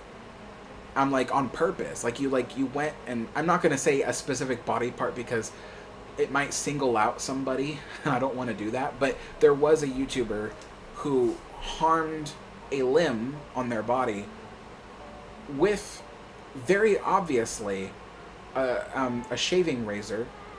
And I was just like, what are you doing? You know, and they're saying like, oh, the ghost did it. I'm like, that is very obviously, because it's got 4 to 5 razor lines on it. So I'm like, that is from a shaving razor. You know, so there's just so many people who fake stuff on the Queen Mary. There's ghost hunters who go on the ship and plant evidence. Because some people say, how do you know they're planting evidence? Because in the video, you can see them in the background doing something. And then later on in the video, like 20 minutes later into the video, they will go to that area and then like something will happen and you're like, oh, they cut the video footage and separated it through the video so you would forget that. You know, so it's just weird stuff. Like, it's all editing and stuff, and I can't blame them for wanting to get more viewers and increase their business.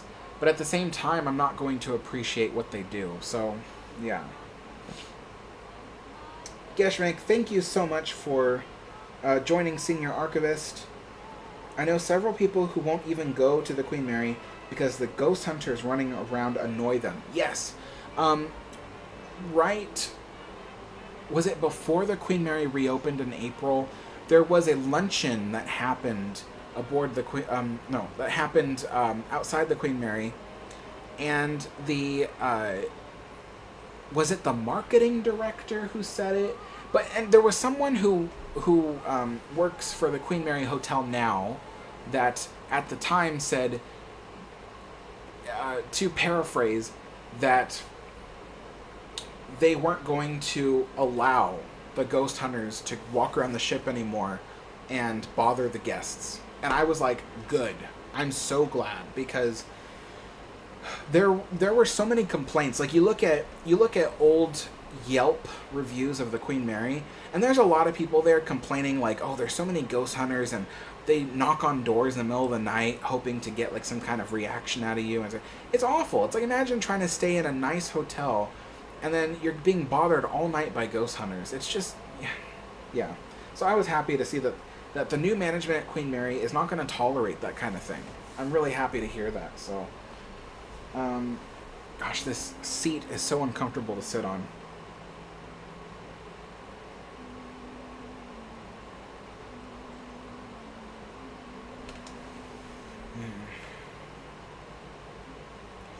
Derpy says, what is your favorite cabin aboard the ship today? My favorite cabin aboard the Queen Mary. I don't know, because I actually haven't seen very many of them with my own eyes. So I actually don't know what my favorite cabin is. There is a cabin with a marquetry panel. It's on main deck. It's got a marquetry panel, and it's Egyptian. It's designed to look like a scene from Egypt. And because I like Egyptian stuff, and because I like marquetry panels, that might be my favorite room, but I honestly don't know. I really don't know, because I don't I don't know enough about the rooms on the Queen Mary to be able to make a decision on which one's my favorite.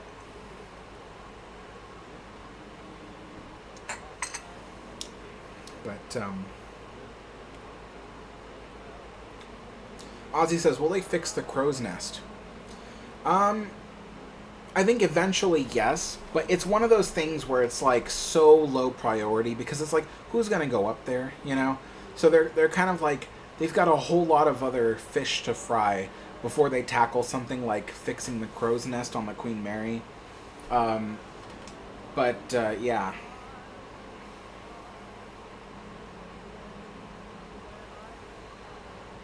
Laura says, I saw the submarine last week. I feel like it should be out of the ocean.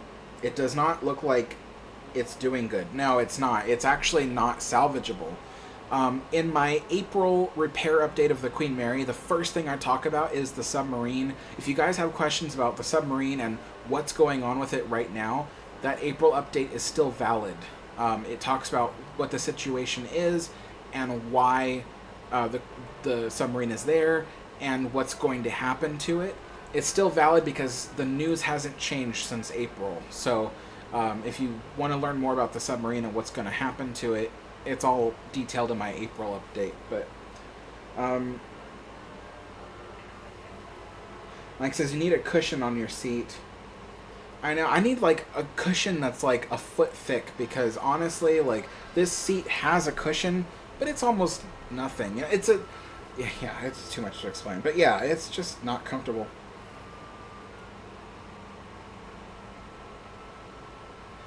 Let's see.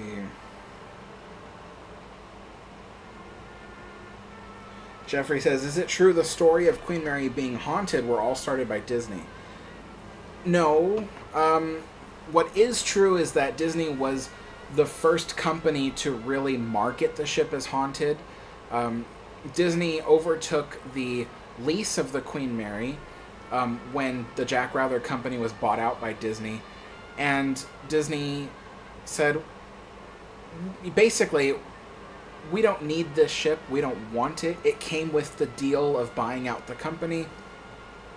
And they were just like, all right, well, the ship is not doing too well right now. So what can we do that requires minimal effort to earn a lot of money?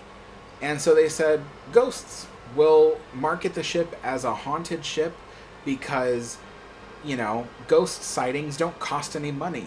You know, you tell people something's haunted, they start seeing ghosts. And the proof is in the pudding because they created a little special effects show in the pool room that became really popular. They talked about the pool room being a portal for ghosts, and then they invented a character named Jackie, who was supposedly a little girl that drowned in the pool, or more specifically, drowned in the second-class pool, but shows up as a ghost in the first-class pool.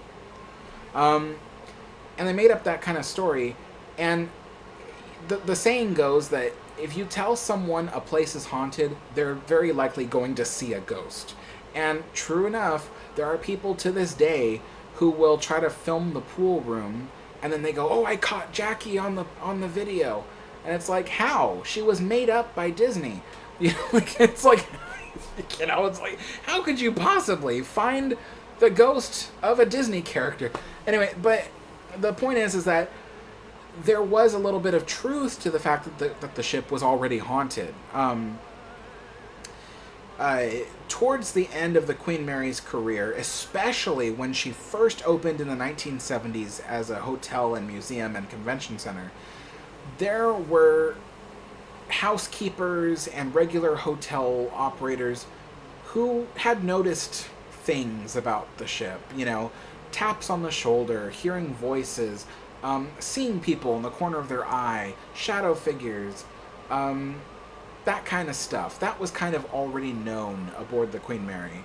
And when Disney came in and wanted to create a haunted tour, they sent some of their people out to ask all the hotel employees, do you have any ghost stories? And then they would write them down and then later on embellish the stories and then put them as part of the tour.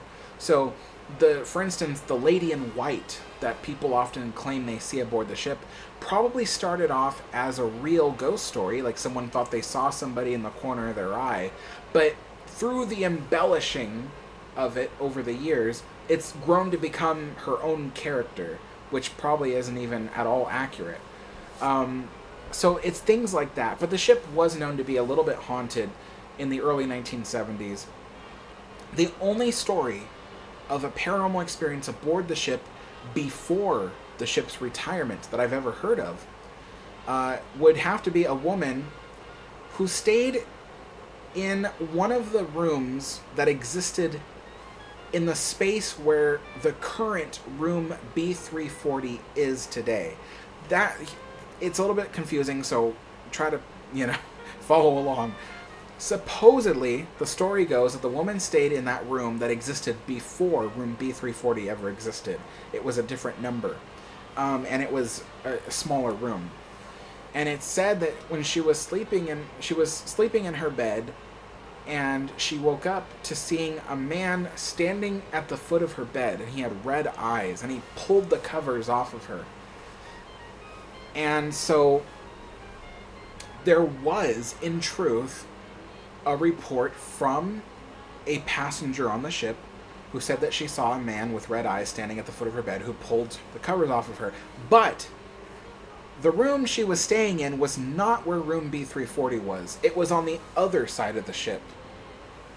And then the thing is that the full story is that she was sleeping off a drunken stupor. She had gone to the observation bar earlier that day and had one too many drinks, felt very drunk, and went to her room for the evening to sleep it off.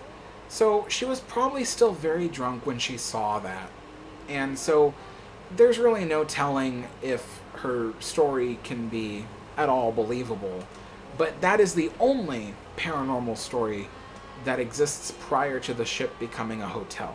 So, yeah, that's the thing. But essentially, Disney was the company that took the idea and ran with it, and ever since then, the ship just went, just the quality, the kinds of people that visit, just all that kind of stuff. It just went downhill because it became less about visiting the Queen Mary for her history, and more about visiting the Queen Mary to see how dilapidated and cool she looks being all abandoned. So, and of course the ghosts, of course, but, it's sad. It's sad all around. But,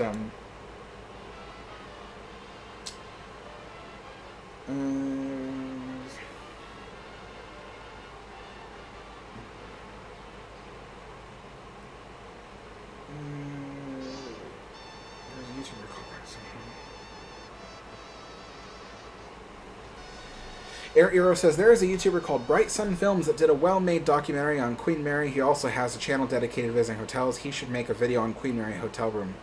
Yes, Bright Sun Films. He's kind of an acquaintance of mine. Actually, I have had many conversations with him. When I made my very first Queen Mary video, I met him because he made a comment on that video, and he was like, good job, Alex, thank you so much for trying to keep the ship alive and that kind of thing. So yeah, and ever since then we've kind of become kind of like acquaintances. I wouldn't say friends necessarily because we're not that close, but acquaintances for sure. But yeah.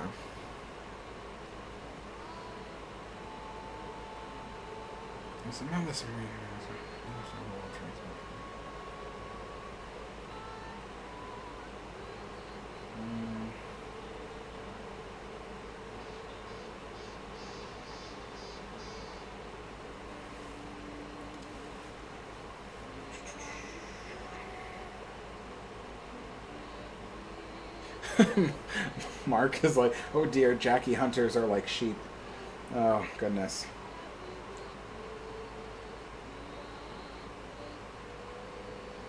Alex White says, passengers never noticed anything. It was only after she left service. To be honest, there could be a reason for that. I'm not gonna come to any conclusions, but if someone were to say, Alex, create an argument for why nobody noticed that the ship was haunted prior to her retiring, then I would say maybe it had to do with the fact that the ship was still in service. Because, so it would be very difficult to hear voices on the ship because the ship was loud. When the ship was in service, her engines were running, the ship was vibrating, there was lots of noise. You could actually hear the engine rooms, sometimes several decks up. The ship was rocking and swaying and rolling with the ocean, and the wood was constantly creaking. There was constant noise. I wouldn't say it was a cacophony, but it was noticeably loud. Louder than a cruise ship, to be totally honest. A cruise ship can be very quiet at times, but the Queen Mary was loud. There was always a noise. So it was difficult to tell if the creaking you were hearing is because a ghost was opening a door, or if it was because the wood was just flexing from the ship moving in the ocean. It was hard to tell if there was a voice in your ear, or if the ship was just vibrating because it hit some particularly rough water, so it's just, and then there would, if they were going through a storm or something, or just high winds, the wind would whistle through the portholes and through the windows. So there was just all kinds of noise and stuff, and all kinds of movement, and things were always, cabinetry might shake or rock. The cabinets were designed to snap into place, so that way the doors wouldn't open around while the ship was rolling. But nevertheless, they would go, like as they kind of rattled trying to open. So it would have been very difficult to tell if there was a ghost doing any of that stuff. And then seeing ghosts, I mean, the ship was full of passengers. How do you know that the thing you saw in the corner of your eye wasn't just another passenger? And the other thing, too, is that most of the ghosts that people see today were people that were, that are, dressed in 1930s clothing or 1960s clothing, or even in World War II uniforms. But the thing is, if you saw that in the 1950s or 60s, any of that stuff, it would have just seemed like normal clothing that people were wearing. So it's possible that the reason why nobody really thought the ship was haunted in her days on the sea is probably because there was just no way to discern ghost from real. So it's just but now that the ship is very quiet because she doesn't have running engines or anything like that, it's easy to hear creaking and stuff. But it's also important for me to say that I've watched a lot of ghost hunting videos on the Queen Mary.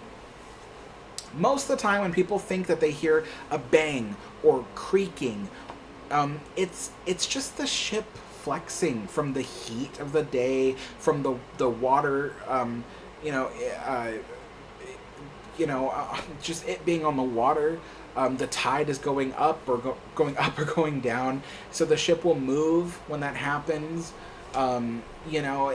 It's all kinds of stuff like that, and then a lot of people, they claim to see cabinet doors or bathroom doors opening, like they'll just swing open, or depending on where they are on the ship, they say they'll swing shut. But it's also important to remember that the ship is purposefully tilting 2 degrees to port side because it's really complicated, but the way that the city works, they require the ship's rainwater to drain into a city drainage system. So the ship is actually tilted 2 degrees to port side to allow for water to drain towards specific drains.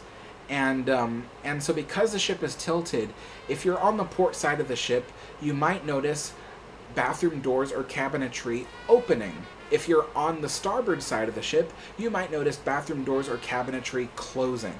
So that's the thing, is the only time I've ever seen a video that showed paranormal activity of something opening, and I didn't think it had to do with the ship tilting, was there was a YouTuber, he's still around, he still watches my channel, his YouTube name is Skidoo, and he was just doing a normal walk around of our deck, and then he goes towards the starboard side, and he gets almost to the end, and he turns around to give a panorama of where he's standing, and as he turns, you can see a cabinet door open. And at first I thought, oh, that's just because the ship is tilted. But then when I really thought about it, I'm like, the cabinet door is on the starboard side. Okay? I'm like, and the cabinet, when it opens, it faces starboard. So if the ship was tilted, the cabinet would actually shut on its own, because it would naturally want to shut. So what was kind of freaky about that was it opened instead. And I was kind of like, okay, that's a ghost, because those cabinet doors lock when you shut them. They're designed to hold closed when the ship rolls in rough weather. So the fact that the cabinet door opened required force to pull it open. And the fact that it did it on its own, while technically gravity should have shut the door, I was like, okay, that's a ghost. And he told me he was kind of freaked out about that too. He was like, I did not expect that to happen. He's like, that was pretty freaky. So yeah, that's pretty interesting stuff. But let's see.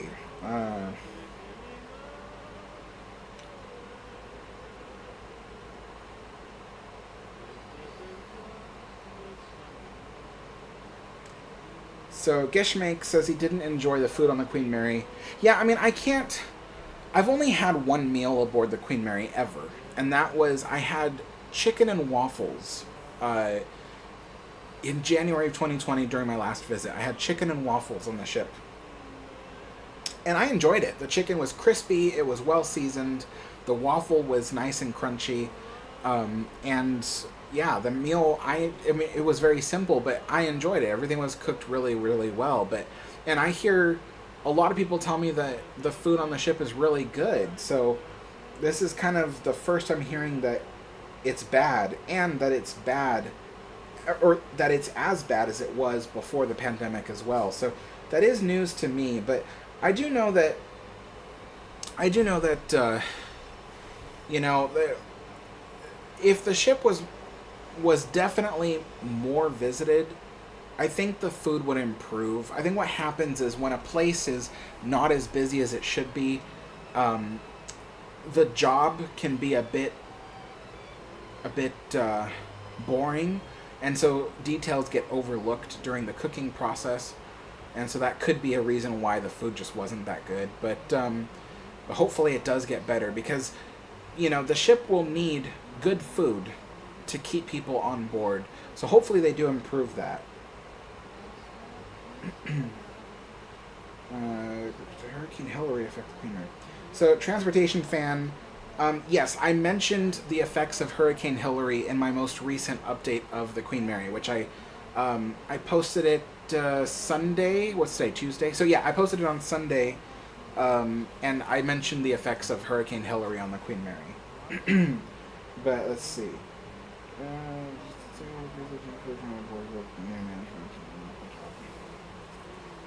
Geshmank says, in positive news, I was so happy to see how great the refurbishments on board looked. The new management is doing a wonderful job. Yeah, I have to agree. I mean, some people don't like that I was kind of giving a bit of praise to the management, but when I see what they're doing and I like what they're doing, I can't help it. I'm like, I like what they're doing. Like, they're doing good stuff, you know? So, you know, if they do something I don't like or I think is not right for the ship, I'll probably voice that too. But, I mean, so far they're doing a really good job, you know, and they're doing it with a minimal budget too. I mean, it's not like they're sitting on a pile of cash. Like, whatever money that they can scrounge up and get something done, they do it, you know, and, you know, so yeah, big props to the management at Queen Mary and to all the employees who are working really hard to turn around the bad reputation that the ship has been getting over the last couple decades, you know, like, the staff is working really hard to just provide a good experience for everybody. So, yeah, I mean, it's inspiring, honestly, when I think about it. It's like, you have all these people who, you know, probably don't get paid as much as they want to be paid, but they do what they do because they love the ship and they want to give visitors a good experience, you know. So it's inspiring, for sure. So, um,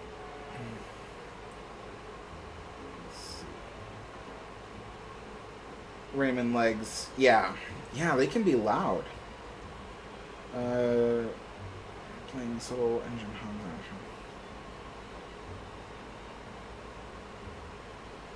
Derpy says, imagine installing a series of surround sound systems around the Queen Mary and playing subtle engine hums and atmospheric creaks. And, you know, from a historic perspective, that would be very cool. But from a hotel guest perspective, that wouldn't be very cool at all. People already complain that they can hear people in the next cabin over. And part of that is because the Queen Mary was so loud during her service career that it kind of drowned out sounds from other cabins. And since the Queen Mary doesn't move, and now she's very silent, it's easy to hear what happens in the next cabin over. And I feel bad for the hotel guests because they go into those rooms and they're like, oh man, like I can hear people's children, you know, laughing and giggling and screaming and whatever. And I feel bad for them, but at the same time, I'm like, it's an ocean liner. Like, this is the nature of an ocean liner, you know?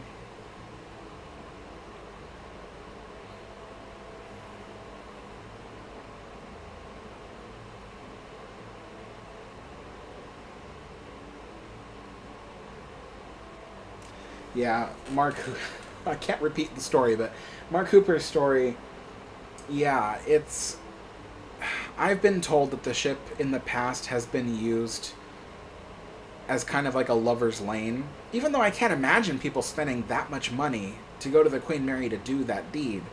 Oh, that's kind of a expensive place to go, but I mean, heck, props to you for not going to like a Motel 6 or something. but but even still, yeah, I've heard that people have used the Queen Mary as a lover's lane.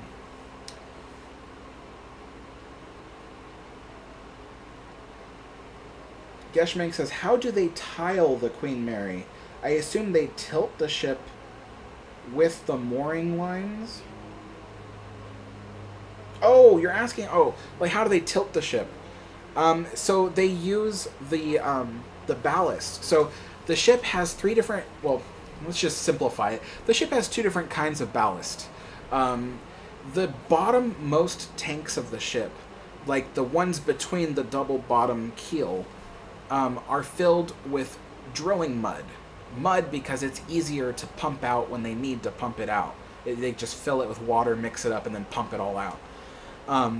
But for the sake of doing what they call trimming the ship, which means like aligning its, its depth in the water, its tilt, its pitch, they use the wing tanks. The wing tanks are above the sides of the double bottom keel, and they follow the entire wings of the ship. And the wing tanks are filled with fresh water, and so they can actually fill or empty the wing tanks to make the ship tilt a certain way if they need to. And so to keep the ship constantly tilted 2 degrees to port side, there would assumingly be more water in the port side wing tanks than there are on the starboard side wing tanks. So that's how they adjust the ship's trim and pitch and all that kind of stuff. Let's see.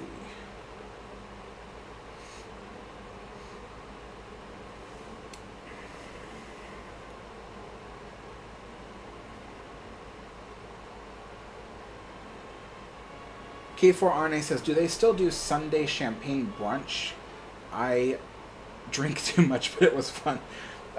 So right now they don't do the Sunday brunch, but they have mentioned that they are interested in bringing it back. I think the problem, they haven't mentioned this, but I think the problem is staffing shortages.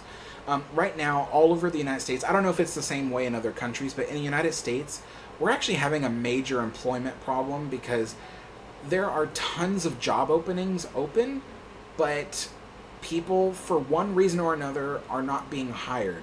Either they're not being hired or they don't want to be hired by the companies that they're applying for. So it's kind of weird. There are staffing shortages in almost every industry in our country right now.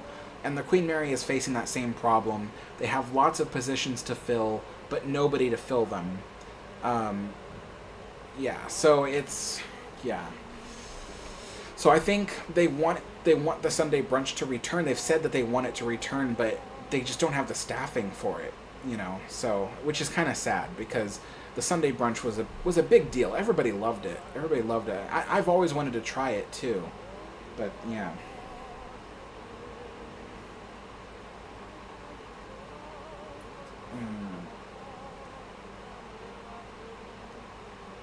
K49 says, Alex, I want to change my membership level. I can't change up to the highest level. I don't get it. I went to my other profile. I can't do it. I wish I knew, but I don't know how that thing works when it doesn't work, you know. All I can say is maybe you can end your current membership and then start a new membership with the higher level if you want, but otherwise I don't know. There should be a way to upgrade it, but I don't know how it works. I've never done it before. And YouTube doesn't really tell me how any of that stuff works. YouTube handles all of the membership tiers and stuff like that and the functionality of it. I have no way to help people with their troubleshooting issues with the system because I have no control over it. But yeah.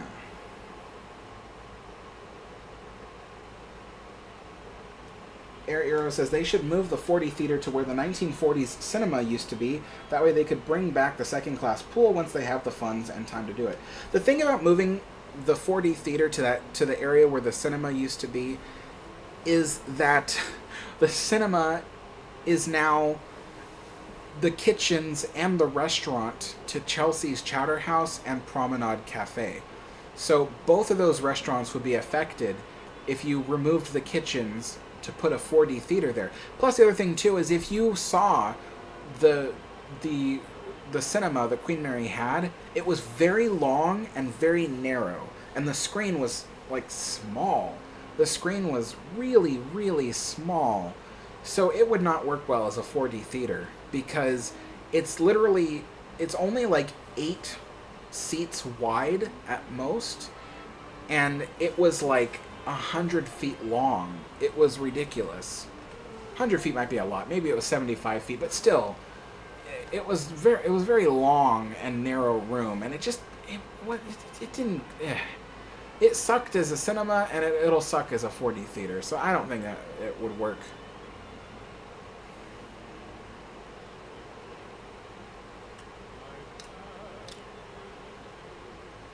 Air Arrow says they should bring back the Queen Mary stern bridge equipment. Maybe the docking equipment, like the capstans, too. Oh, all the stuff that was on the poop deck? Yeah. It would be cool to see all that stuff there again. I understand why they got rid of it, but yeah, it would be cool to see all that stuff there again. Yeah. At least the capstans. Yeah, I would agree with that. At least the capstans, if that was still there. I think that would be nice, you know.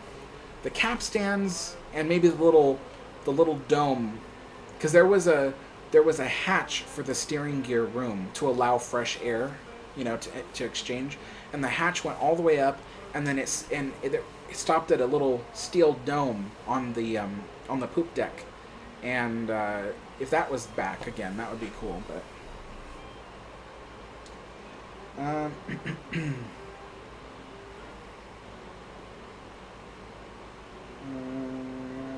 Liam says, I looked at jobs on the Queen Mary. The pay is abysmally low.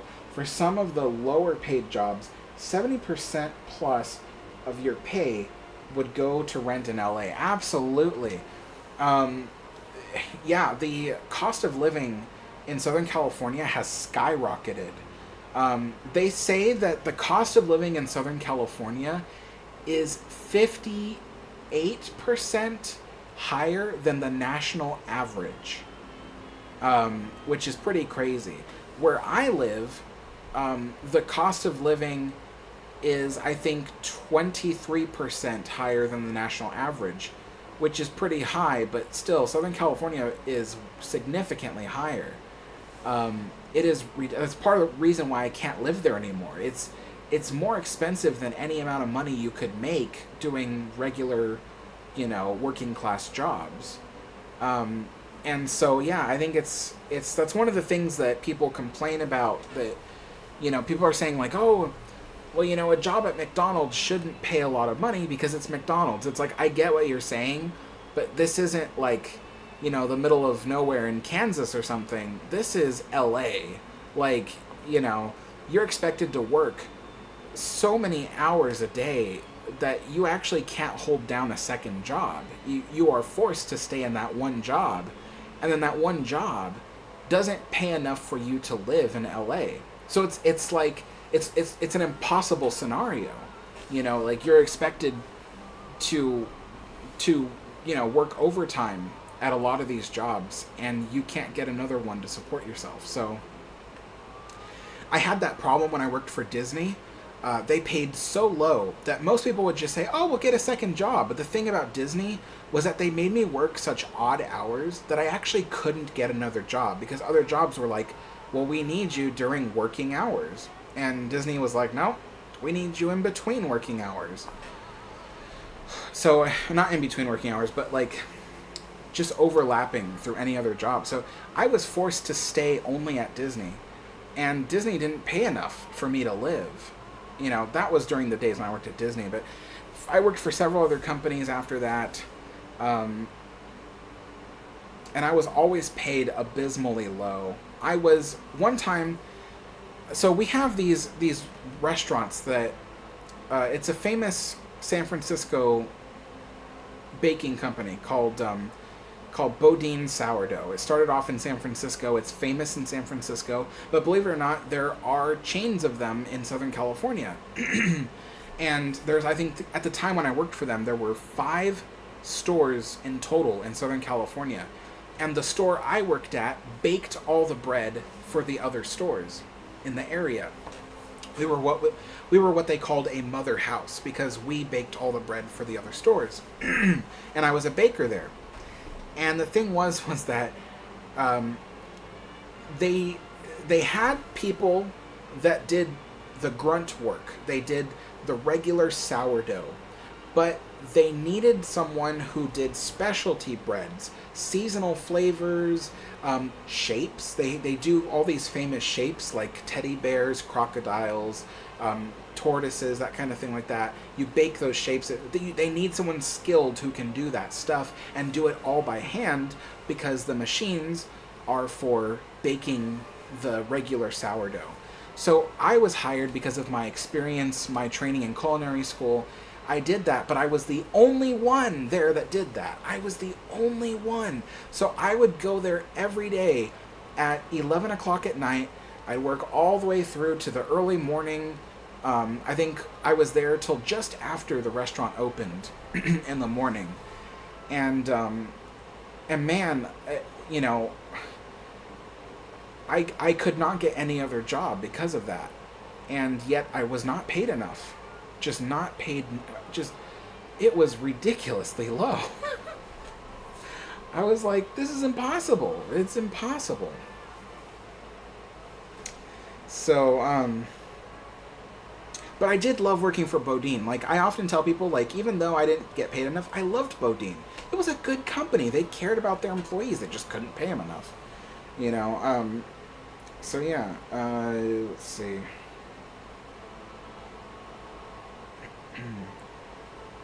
Gishmak says, have you considered writing a book? I think you could write a great book. You're very smart, eloquent, and worldly.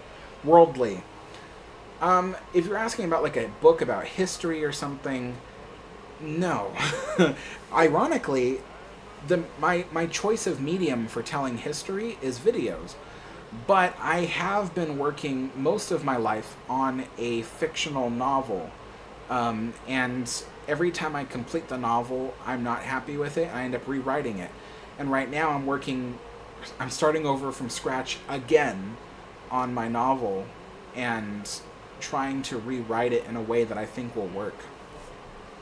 So, yeah, but I have all my life been working on a novel. I started working on it when I was a kid, like literally a child, because I wanted to create a certain kind of book. And then as I got older and older and I went through life and experienced more about life, I kept rewriting the book to match an adult's perspective. And even now I'm transitioning from young man to getting closer towards middle-aged. So I'm not going to say I'm not turning middle-aged, but I'm getting closer to that. And I'm starting to feel the effects of it and understand the effects of it. And that changes my perspective on life as well. So that changes my book as well. So yeah, every time I get older, I end up rewriting the book to fit what I think, so yeah.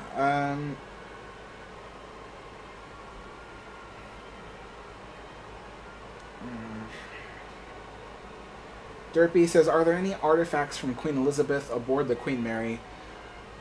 I'm sure there are, but off the top of my head, it doesn't ring a bell. I know most recently they had original lifeboats from the Queen Elizabeth that were on the Queen Mary, and all the original Queen Elizabeth lifeboats have been destroyed in the last couple of years. So they no longer exist, but there were original lifeboats of the Queen Elizabeth aboard the Queen Mary for 50 years, And most people didn't know that. That's the sad part, that there was actual pieces of Queen Elizabeth history on the ship for 50 years and nobody knew about it. That's the sad part. So, let's see.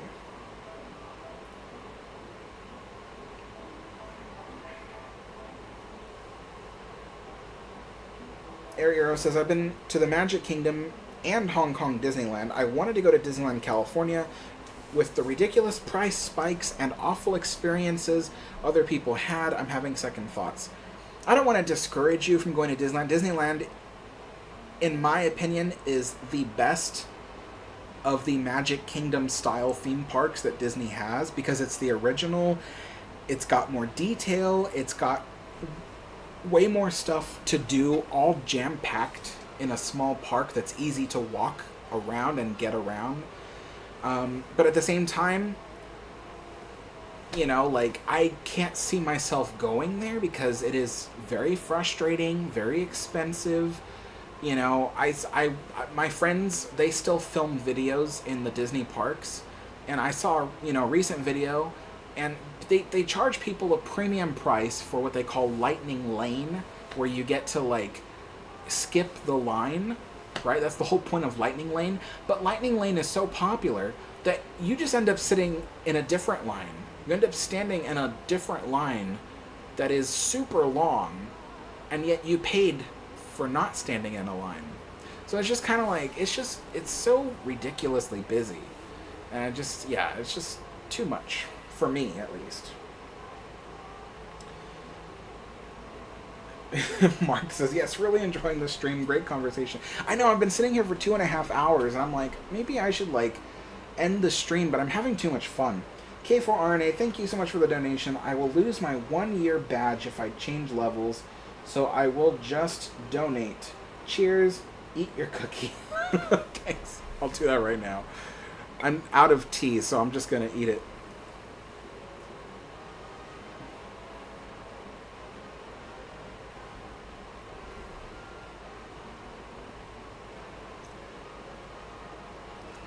Air Eero says, Queen Mary's second-class swimming pool looks pretty modern for the 1930s. Absolutely.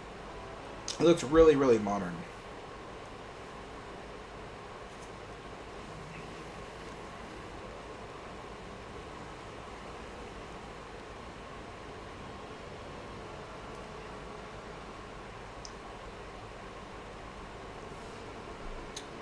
Air Eero asks what kind of music I like listening to.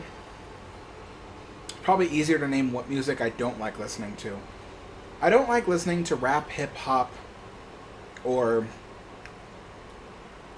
let's see, reggae, or country. Country music is like American country music. I don't like listening to electronic.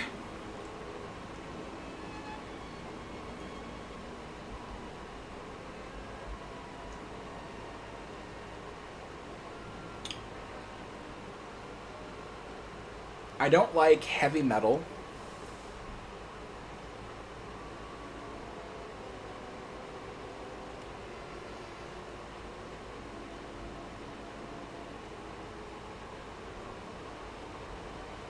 That's all I can think of. But pretty much every other style of music, I can either tolerate or I actually like it.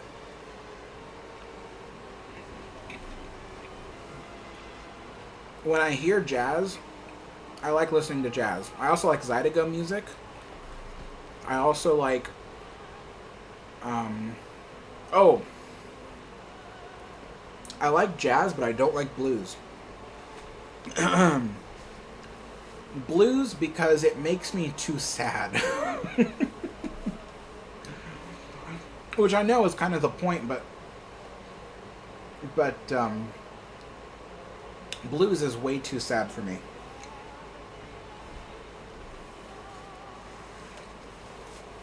It's one of the reasons why I don't like the cartoon Charlie Brown.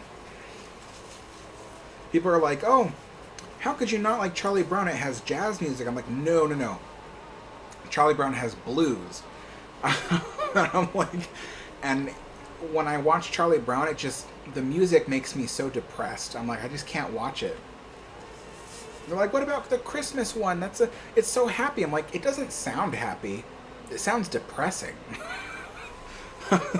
So yeah, I can't listen to blues. But I like jazz. I like Zydeco. I like Dixieland. Oh, I love Dixieland. My friend Shiloh, more recently in life, has got me interested in 1930s and 40s band music, orchestra band music. So I've been getting really into foxtrots. Those are kind of my favorite orchestral band songs, are foxtrots. They're just very nicely done. Yeah, but I'm also like kind of wild. I like punk rock. I like alternative. I like new wave. I like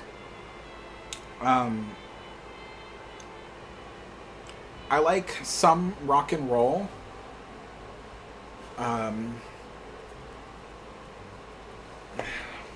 And there's some pop songs that I really like. So yeah, it's just I kind of have a very wide range of stuff I like to listen to.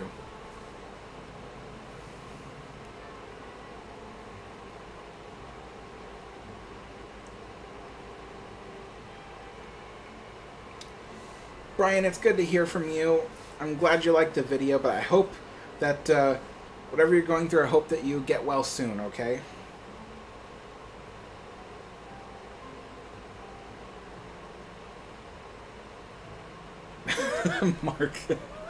Mark says, if you're getting close to middle age, Alex, I am well and truly at grumpy old men stage. That's true. Sometimes I feel like I'm becoming a grumpy old man. Like, my family has often said, when you get old, you're going to be that grumpy old man. I'm like, I probably might be. I'm not a mean person, but I sometimes I have no tolerance for certain things. So I'm like, maybe I'll become a grumpy old man. I don't know.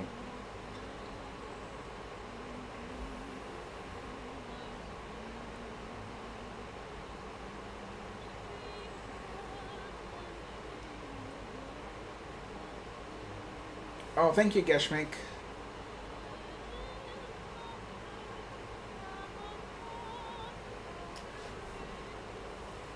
Yeah, Arrow's right. They're Queen Mary's auxiliary anchor and pieces of nameplates. They still exist. Not on the Queen Mary, but outside the Queen Mary.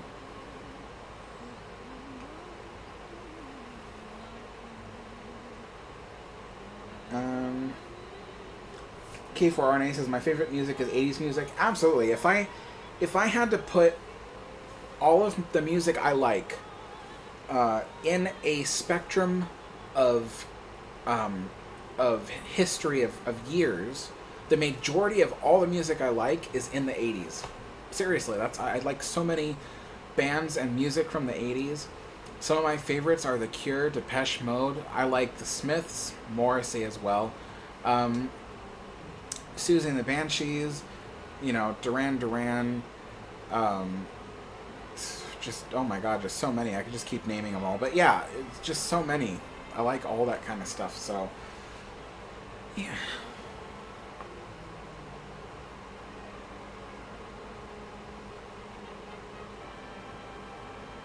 Ozzy says he still hasn't eaten the cookie. Yeah, the cookie's gone. It's gone. Eat it. Down to the gut.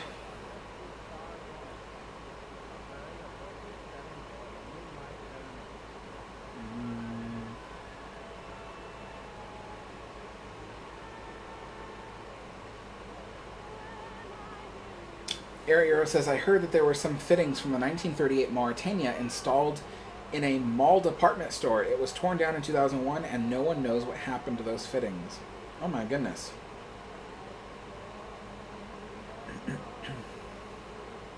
K4RNA says, wow, I love the Cure, Depeche Mode, Smiths, yes. Definitely, yeah. I love all that stuff. I grew up on that stuff because of my dad. My dad listened to all that stuff his whole life, you know. He matured in the 80s, you know, so he's very much like an 80s loving person, and I've listened to all that stuff. So when I was a teenager, I went to a lot of punk rock, we called them shows, we never called them concerts, shows.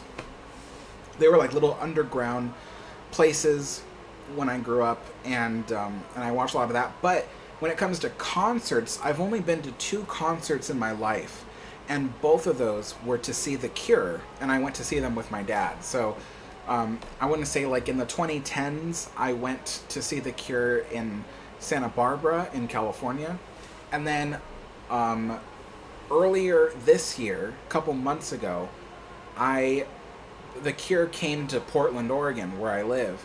And so I went with my dad to see The Cure in Portland, Oregon. And that was a good show. Now, when I saw The Cure in Santa Barbara, that was a good show. But this one was the best. This one was just awesome. They just really gave it their all. And they were so good. I mean, wow. You know, it was great. It was really, really great. But my dad told me, and I had to agree with him, there was something weird about it. Like, I don't know how it is in other places, but when The Cure came to Southern California, everyone who attended, even if they were like in their 50s, they still dressed up in their gothic garb, right? The stuff that they wore in high school. So they would get all dressed up, all gothic, no matter how old they were, and they came to see The Cure. And, you know, and so that's just what you do. You get into it, you know. But when we went to see The Cure in Portland, there were a few goths that came, but everyone else was just dressed in regular Portland clothing. And I mean, it's probably because our local culture in Portland is to dress comfortably as opposed to dressing up. So I think that's probably why no one did. But it was weird because when you go to concerts in Southern California, you dress to the style of that concert. But yeah, almost nobody who saw The Cure in Portland was dressed up at all. They were just like in shorts and t-shirts, and it was weird. It was kind of weird. So yeah.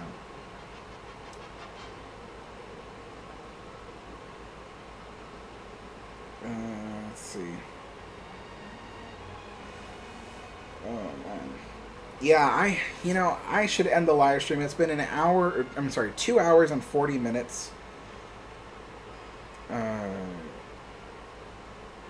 Oh yeah, Geshmanik says, I was excited to hear the news on your latest video about Queen Mary's pool balcony opening in the near future, next year, if I remember correctly. Yeah, it's supposedly a year from now, so probably fall of next year. Yeah, I agree. If they allow people at least onto the balcony, that would just make the experience just that much better, because, you know, there needs to be more things for people to see when they come to visit the Queen Mary. There's already a lot, but when I say a lot, it's in the details. But if you're visiting just for a day, then you want to see everything at once in general. You're not looking at the little designs in the railing like I am. You're looking at the room in general, and people need to see more rooms on the Queen Mary. So the pool room is one of those things. So oh boy.